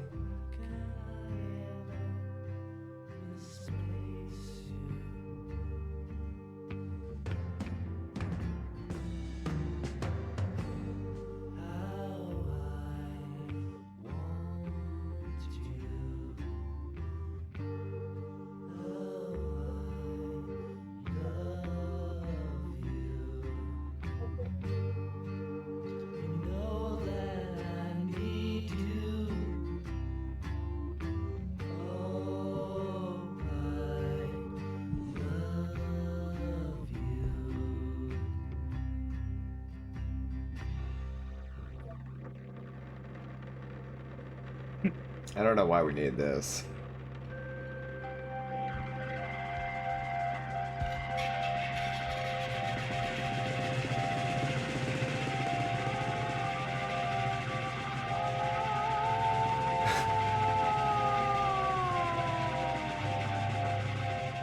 Okay.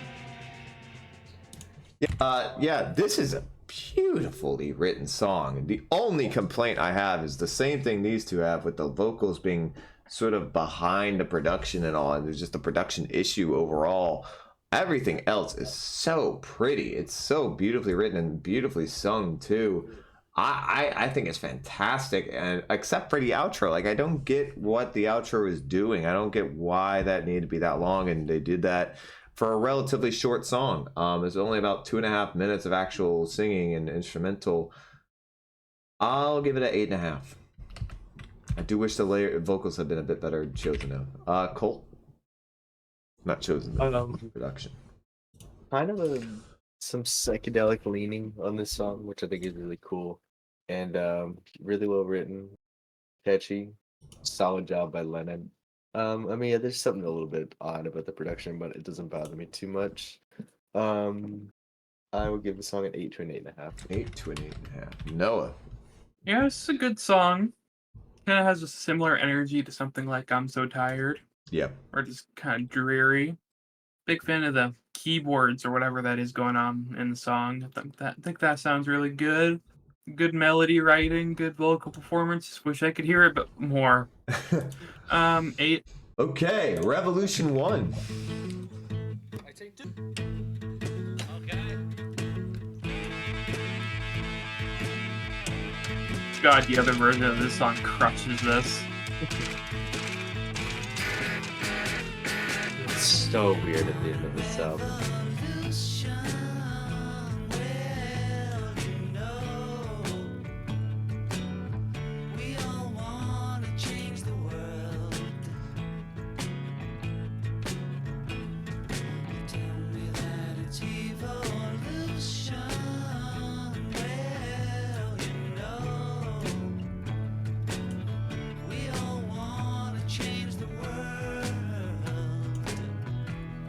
This song fucks.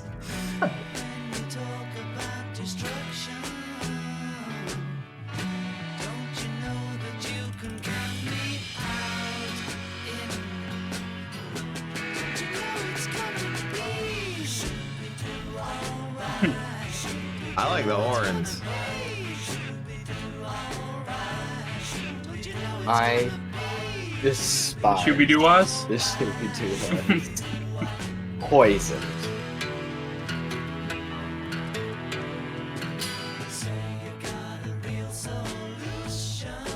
The other version, this feels faster paced and I enjoy it more. These horns are dumb as fuck.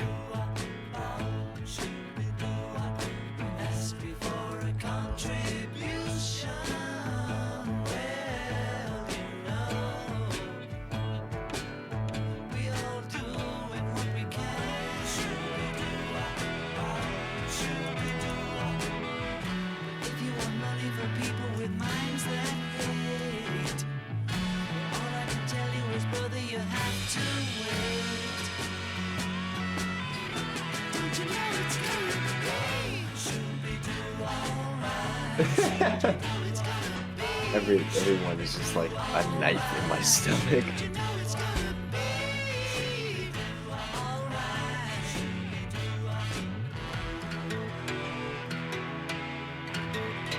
It's somebody's gonna have to explain why they made multiple versions of this song. Oh, the other one's just like a live version, and I guess they just made a decision that was good.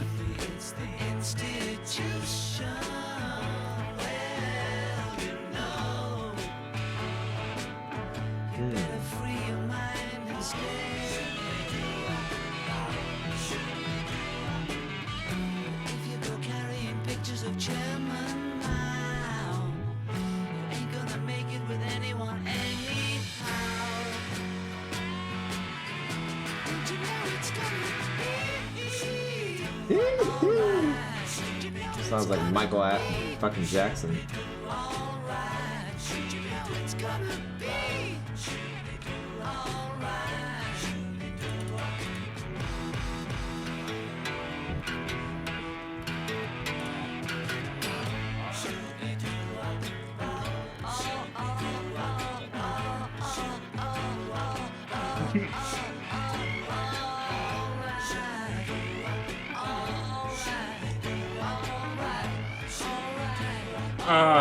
Because they just indulge themselves a little too much. You said that a couple times on this album, Phil.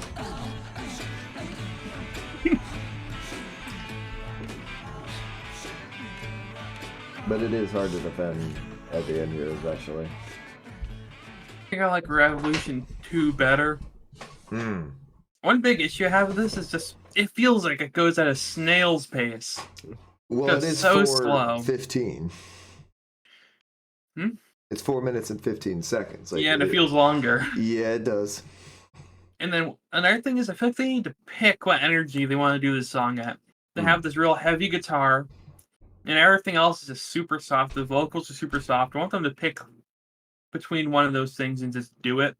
Or else that one part that's completely different energy just feels out of place. Right. Besides that, like, it's still a good written song.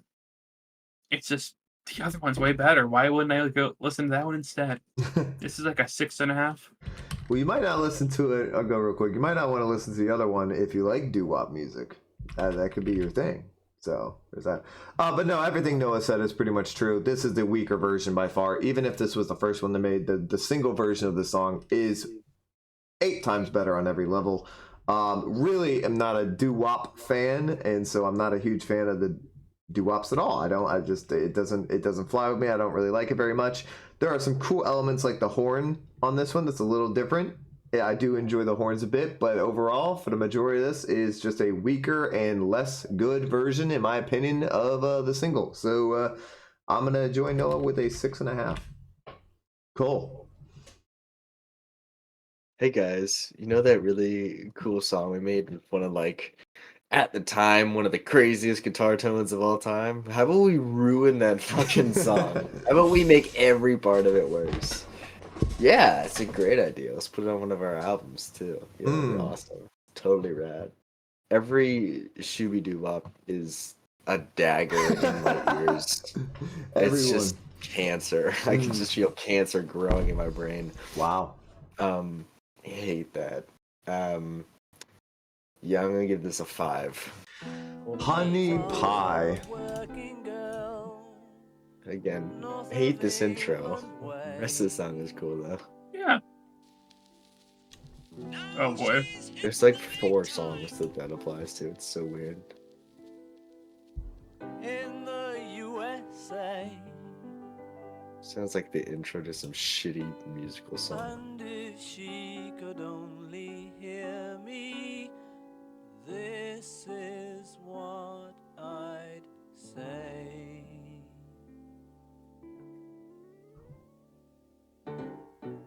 Honey pie, you are making me crazy. I'm in love, but I'm lazy. So won't you please come home? The swingy doo-woppy endings of this album is very odd.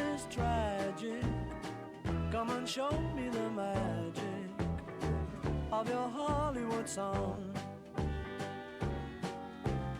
You became a legend of the silver screen, and now the thought of meeting you makes me weak in the knee.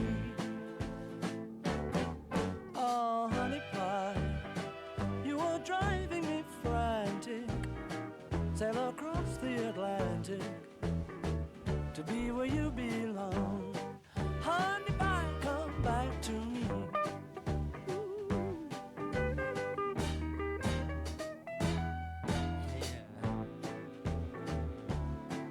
He likes it like that. I like that. So weird, dude. I hate how he says that.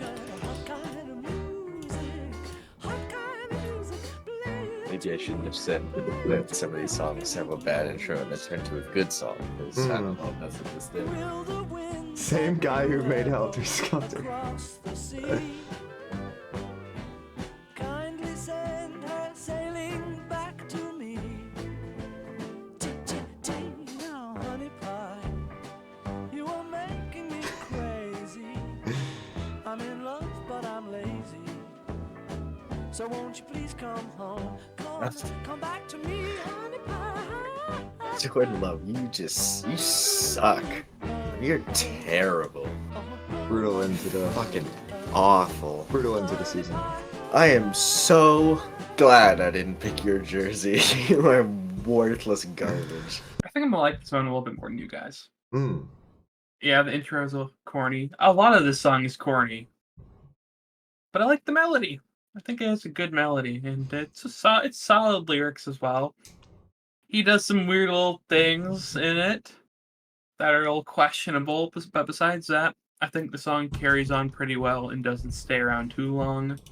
I'd give that a 7.5. 7.5. That is higher than I thought you would go. All right, Cole.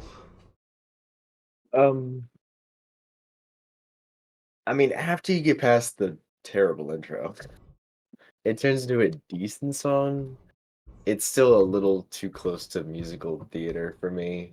It's a little excessively jaunty and a little too like bouncy, I guess. Like show tune-esque. Show Yeah, tune. which is not anything anyone should ever really try. I guess he does it about as well as you could do it. Mm. But the more I hear this song, the less I like it. So I'll throw like a 6 to a 6.5. 6 to a 6.5. All right.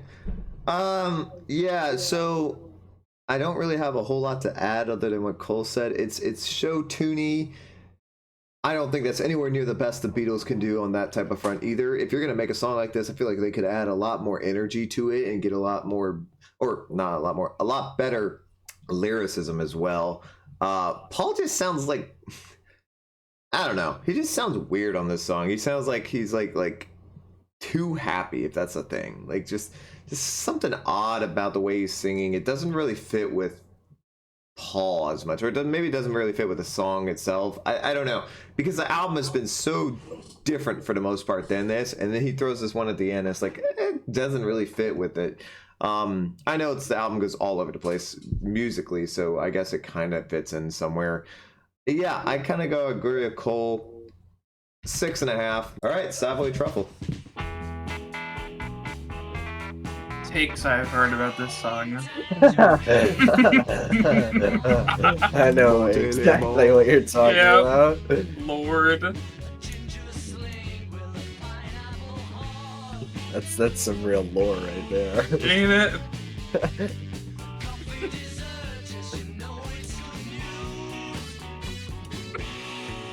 What are you laughing? I don't get it. There's no reason for you to understand. Okay.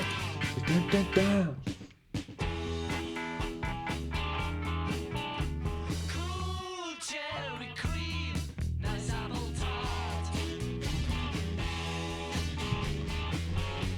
I feel your taste all the time we're apart.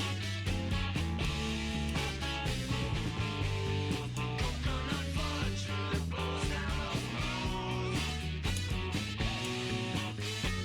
You have to have them all, but I've got a Savoy Truffle.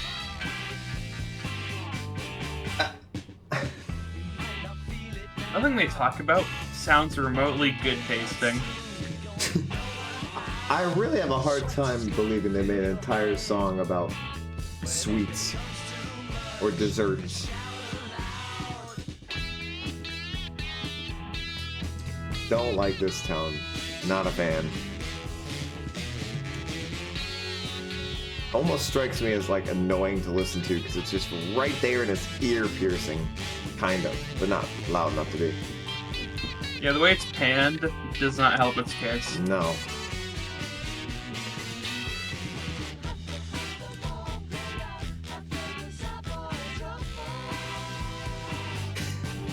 Biggest band in the world. Why not write a song about a box of candy?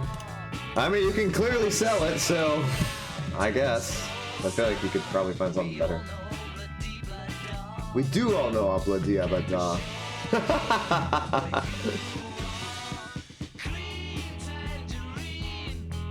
Montelemon.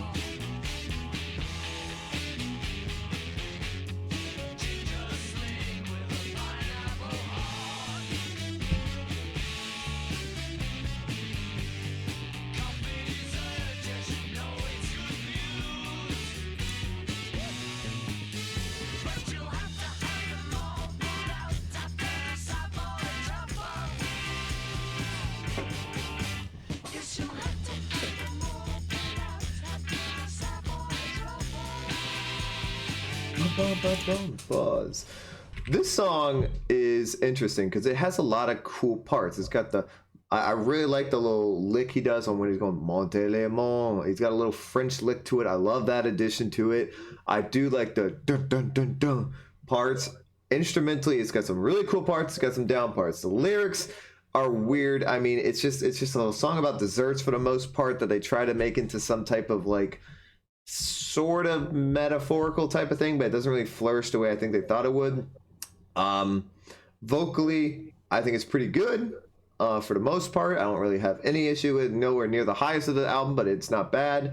The only thing I don't like is that guitar tone. That's pretty ear piercing and only on the right side of it. That lands it at a 7.5 for me. Noah. Oh boy. It's a pretty solid groove, I guess. Yeah. Fucking hate the horns. Really? They just don't do it for me. Wow. All right. The way the song is mixed in general, I just don't enjoy. Like at some points, that guitar is far back in your ear. At one point, the fucking vocals of the hook are fucking quiet in one side of your ear. It's just, I don't think it's mixed very well. I think it's a solid idea melodically. I don't think they executed it too good. I would give that a 7.5. 7.5. Same as me. All right, fair enough. Cool. Yeah, I'm also going to throw it a 7.5. Weirdly enough. We'll go ahead and start. Cry Baby Cry. Not like he hasn't heard his album before, right now. Yeah, he's heard this probably way more than both of us. Probably.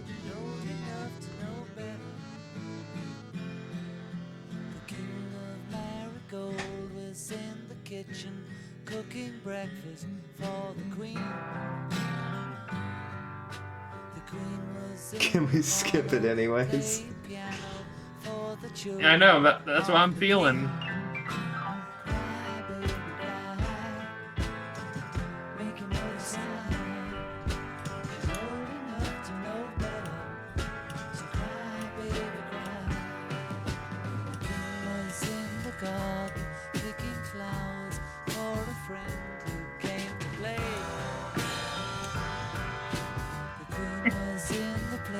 Sorry about that.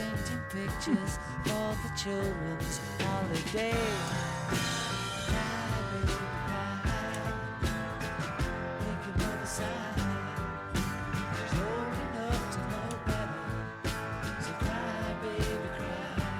Now I'm getting a phone call. Bad timings. This is a long album though, so it makes sense. The Duke was having problems with the message at the local bed. Yeah, Eric, I don't quite know what he's writing about either. Sorry about that. We're good. She's old enough to know better.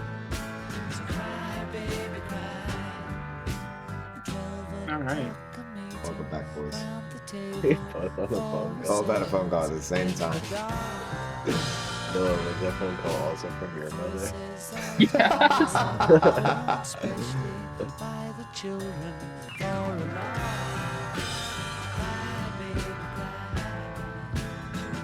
Make your mother sad. I go first. Yeah, absolutely. Sure.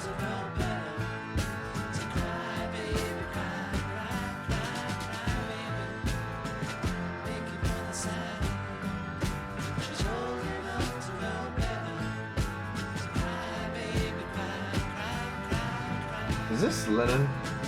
Yeah. Yep. Impossible.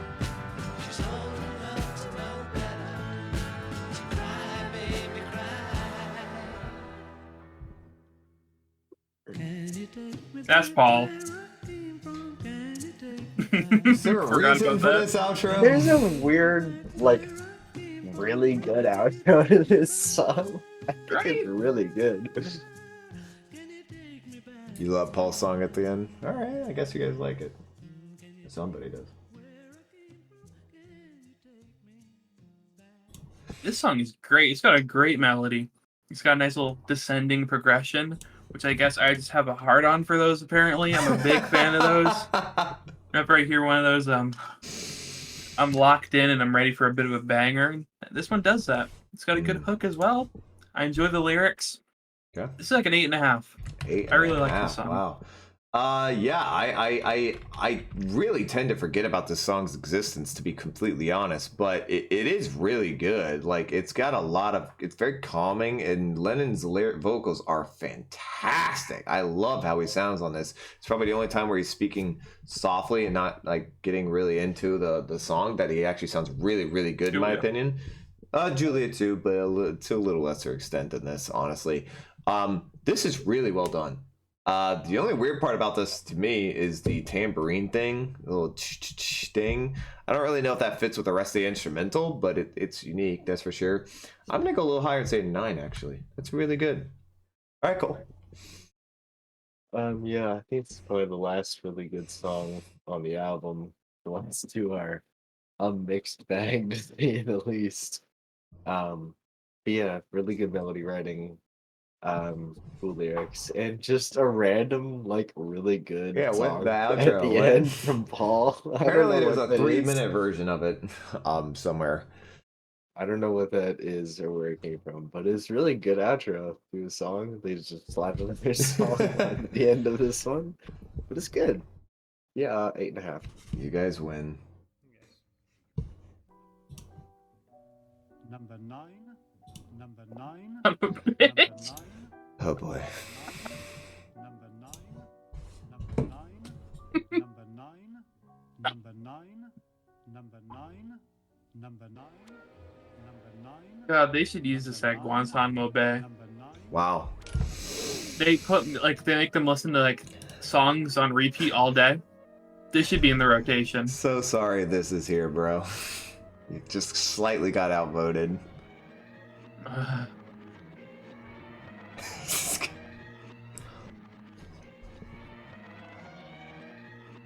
If you play number 9 backwards right before bed, you see your future.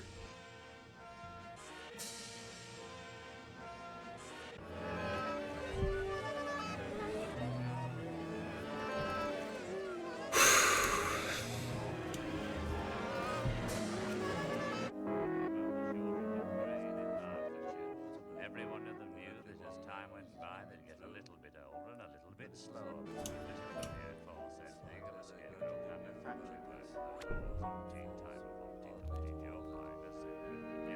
Does anyone know why they made this? I don't fucking know, dude. I don't even know what it's about I or what's think happening. I'm pretty sure this is all John. Of course it was. Chad, if there's some die-hard Beatles fans in here that know why they made this, please enlighten me. John wanted to be experimental. We should make a movie reaction channel too. Have to do a whole lot of editing, Yeah. especially if it was like watching it. It's like so uncomfortable. It does. It really, really does. Number 9, number 9, number 9, number 9, number 9, number 9, This is music, by the way.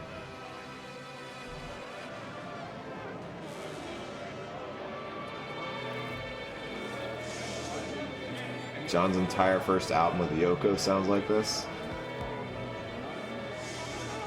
That's deeply depressing and sad to hear.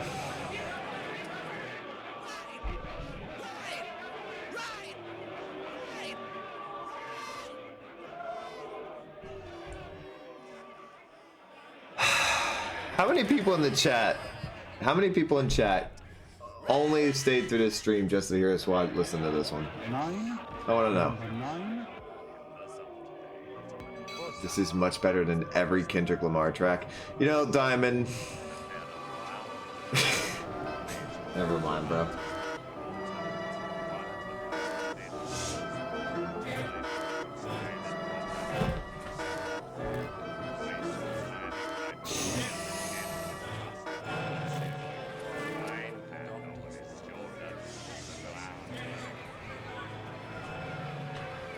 How far are we? 3.5 3.5 minutes. minutes. Oh my god.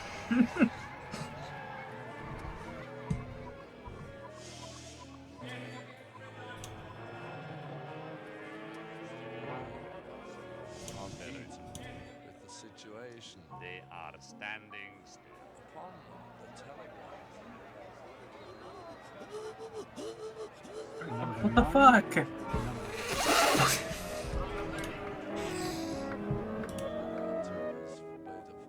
Get my Parts of boy this- Kenny on this beat. 10 out of 10. There's parts of this that sound interesting.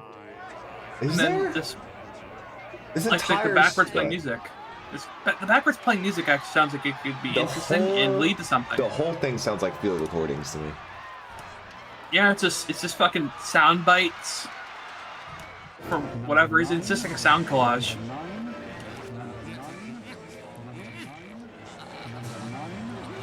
I'm uncomfortable. I'm physically uncomfortable right now. I hope you did this, chat. To me, I'm physically uncomfortable listening to this. You know, if just like 5 more of you had voted no, I would be happy right now. I'm so happy this is not the final track on the album. It would be It the leaves such a worst shit taste ending in my mouth. maybe ever. Oh, okay.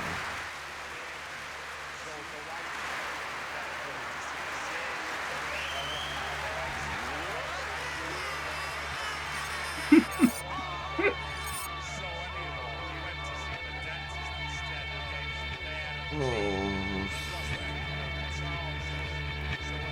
Go call Dr. Robert.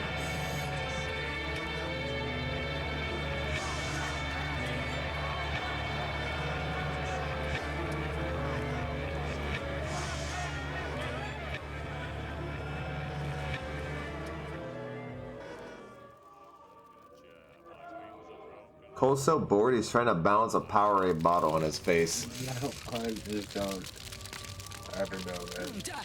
I'm so bored that I'm watching him do it. Me too.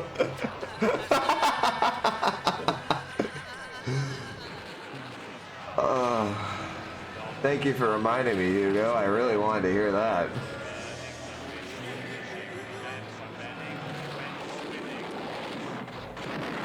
I mean, sure, that's one way of looking at it, this is here, but you could also say, why the hell would the biggest band in the world bother? Well, that's a stupider evil. We're stupid in this act. You're stupid. Said something stupider. I can't do this. I don't know where you thought you were gonna go with that. That's gonna be my thought I was thumbnail gonna get picture the of you this balance. time. I'm gonna use that as a thumbnail Fine. picture. Balancing a Powerade bottle. Eldorado. He did it. Yeah. Oh my god, there it is, boy. Oh, GG. But we got it once. We finally. Not really. At least something good happened. I don't even know how to grade this. Yeah, I know. I don't feel comfortable grading something that I'm not entirely sure of what it even is.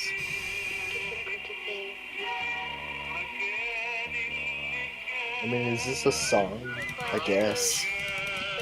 Like a sound collage with You know what I occasional call music. you know Do what I like you know it? what I call Godspeed No. more music? Do I like pieces of dislike music? it? And this is not even pieces of music. This is so like.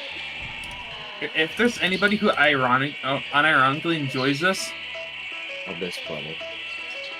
that is such a There are people who probably think this is like genius or something. that is such Yeah. such a disgustingly pretentious take. This is noise. Well, all music is noise. Well, this is just Well, boys, unenjoyable, unrelated to each other noise. we finally made it. Yep, we could pause it there. It's okay. The 10 seconds. Nobody's gonna miss No, them. we're gonna let this shit play out. These people voted for this. They deserve it. God. I don't really feel comfortable grading something that I don't really know what's even happening in the first place. But if I was to just rate it purely based off my listening experience, yeah, it's a fucking 0. I get no emotion from this except boredom. Not fun. Yeah, Cole. We need to do mushrooms. All right, when's the mushroom stream coming? Ooh, mushrooms while listening to Revolution 9. I mean, I certainly don't ever come back to this. I guess that's the only real opinion I have about it is I never put it on unless I'm just listening to this album in its entirety. It's definitely too long or whatever's trying to be Really? achieved here. I don't know if it's a 0. Because, I mean, I guess there's parts, like, there's clips that I'm like, okay, that sounds cool, kinda, and then it's gone. And I'm like, okay, this is weird. I don't know There's what's nothing that happening. lasts long enough to make this worth anything at all.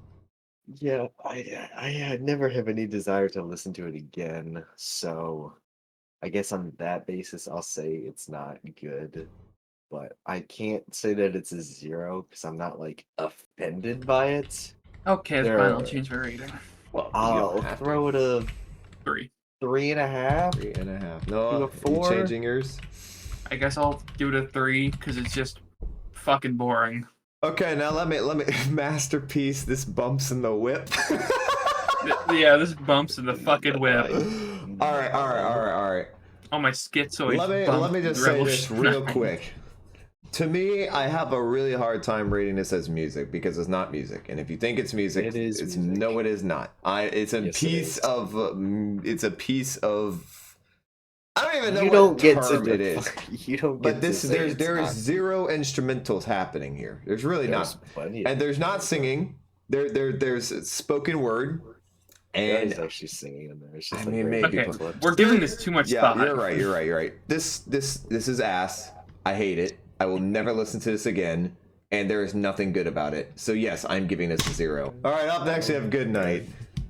Fucking hell. I've never been happier to listen to a Ringo song. I'm sorry if you somehow like that. This is a palate cleanser. 1.5 from Hugo. Yeah, I mean, I don't know either, bro. I don't know. Beatles invented ASMR in the 68. I'll say this, there are much worse things than Revolution 9 out there. Way worse things than Revolution 9. I'd probably rather listen to Revolution 9 than Wild on the Play.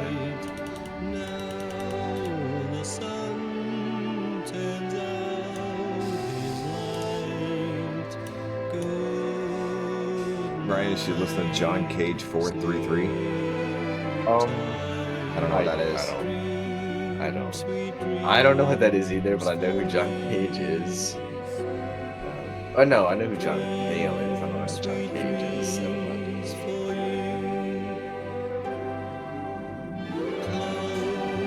Why is this not the outro? This is the outro. Never mind. Sorry, I got confused. This is always supposed to be in a happy little mood after listening to this album.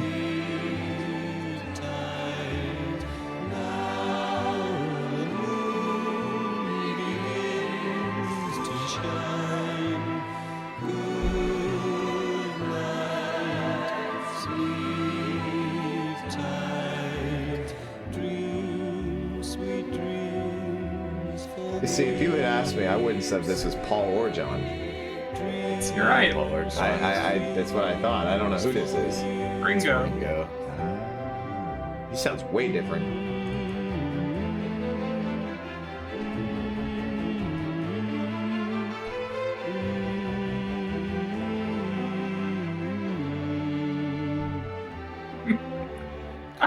Wow.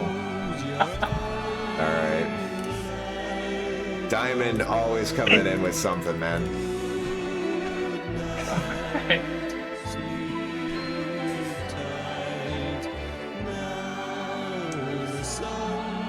The reward for making through Revolution 9. That is exact. I've said that in my head before. That's a I banger can't agree opinion. more.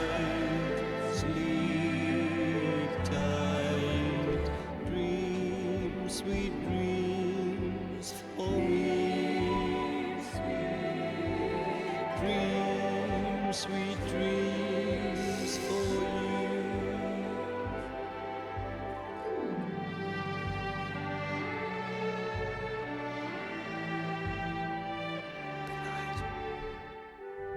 Good night, everybody. Don't like this stuff. This is awful. I love it. Terrible. It's so sweet.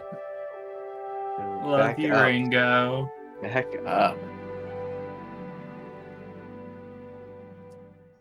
Anyone besides Ringo should have sung this. He absolutely butchers this. The vocals are terrible. I dislike everything about his vocals. He makes it so Wow. boring. His vocals are so fucking boring. Wow.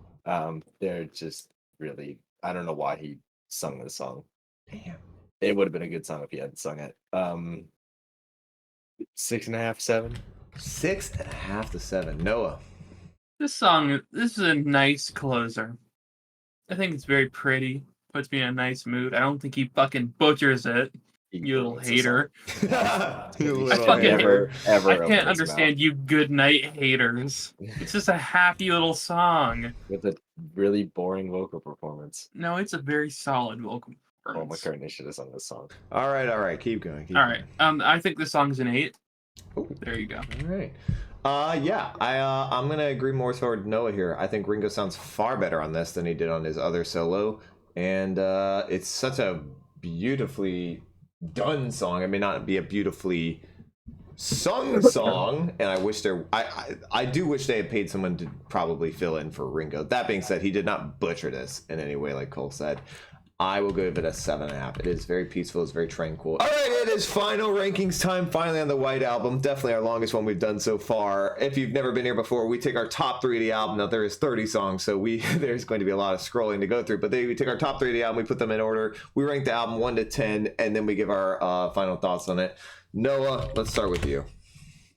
Okay, I need to pull up my list and scroll through it. All right. Do what you gotta do. At 3, I'll go Happiness is a Warm Gun. All right. At 2, where is it? 2, Sexy Sadie. 1, While My Guitar Gently Weeps. This album it's up and down, but I think it's a lot more up than down. As a listening experience, I find it very enjoyable, even if it's a little long at some points. It's a nice mixed bag of different styles and genres, and overall, I think this album is a 9, and on a good day, 9.5. 9 to a 9.5. Wow. All right. Cole, I'm gonna have you go second. At number 3, I'm gonna go with Yer Blues, 2, Helter Skelter, and 1, Guitar Gently Weeps. Wow. Overall, I think this is probably my favorite Beatles album. I think it's probably their second best album. It's a bit of a mixed bag at times, but there's far more highlights than there are lowlights. And it's probably the Beatles album that I come back to the most. It's just got so many bangers on it. It does. It's all over the place, but it's all over the place in a fun way. I'll throw it a 9.5. 9.5 as well. All right. My top 3 is actually identical to Cole's. We got Yer Blues. What was your second again? Happiness is Helter Skelter, and then While My Guitar Gently Weeps at number 1 on this album. My opinion is similar to Cole's, but a little different. I do not come back to this album the most. I do think this is one of their least consistent albums. It is very peak and valley-esque. It has some amazing songs, some of the best in the discography. And then it has a lot of low hits. Revolution 9 and Sexy. I'm not a huge fan of Sexy Sadie as like, other people were. I didn't love, the Monkey song as much. I don't even remember the full title of that one. And Why Don't We Do It on the Road? I mean, there's some definite valleys here for sure. And I wish that there's a lot to clean up about this album. It did not need to be 30 songs long. That being said, it has got some of their best music they ever worked on. And it showcased their experimental side. It showcased a whole variety of genres throughout this album and a whole lot of stuff they hadn't done before, which I think is cool. I give this album a solid 9. It's not my favorite album by the Beatles, but it is easily number 2, and it's got a whole lot of great stuff in there. It really does. So yeah, I mean, it's all over the place. It's a mess, but it's like, it's a lovely mess. You got so much stuff just thrown in there, and it's got good things, it's got bad. It's great, and it's awful. It's fantastic, and that's why you gotta enjoy it. So yeah, I hope you guys all enjoyed our album ranking. That was the White Album through and through. If you did enjoy it, please leave a like down below and hit subscribe. We really appreciate it. Thank you guys for 600 subscribers. We're almost at 700 by the time we made this, so thank you guys. If you want to join us on these live streams, we do each one live. Hit the subscribe button down below. Hit the bell to get notified when we go live. Follow us on Twitter. We post everything we do there. And thank you guys for watching, and we'll see you in the next video. Have a good one.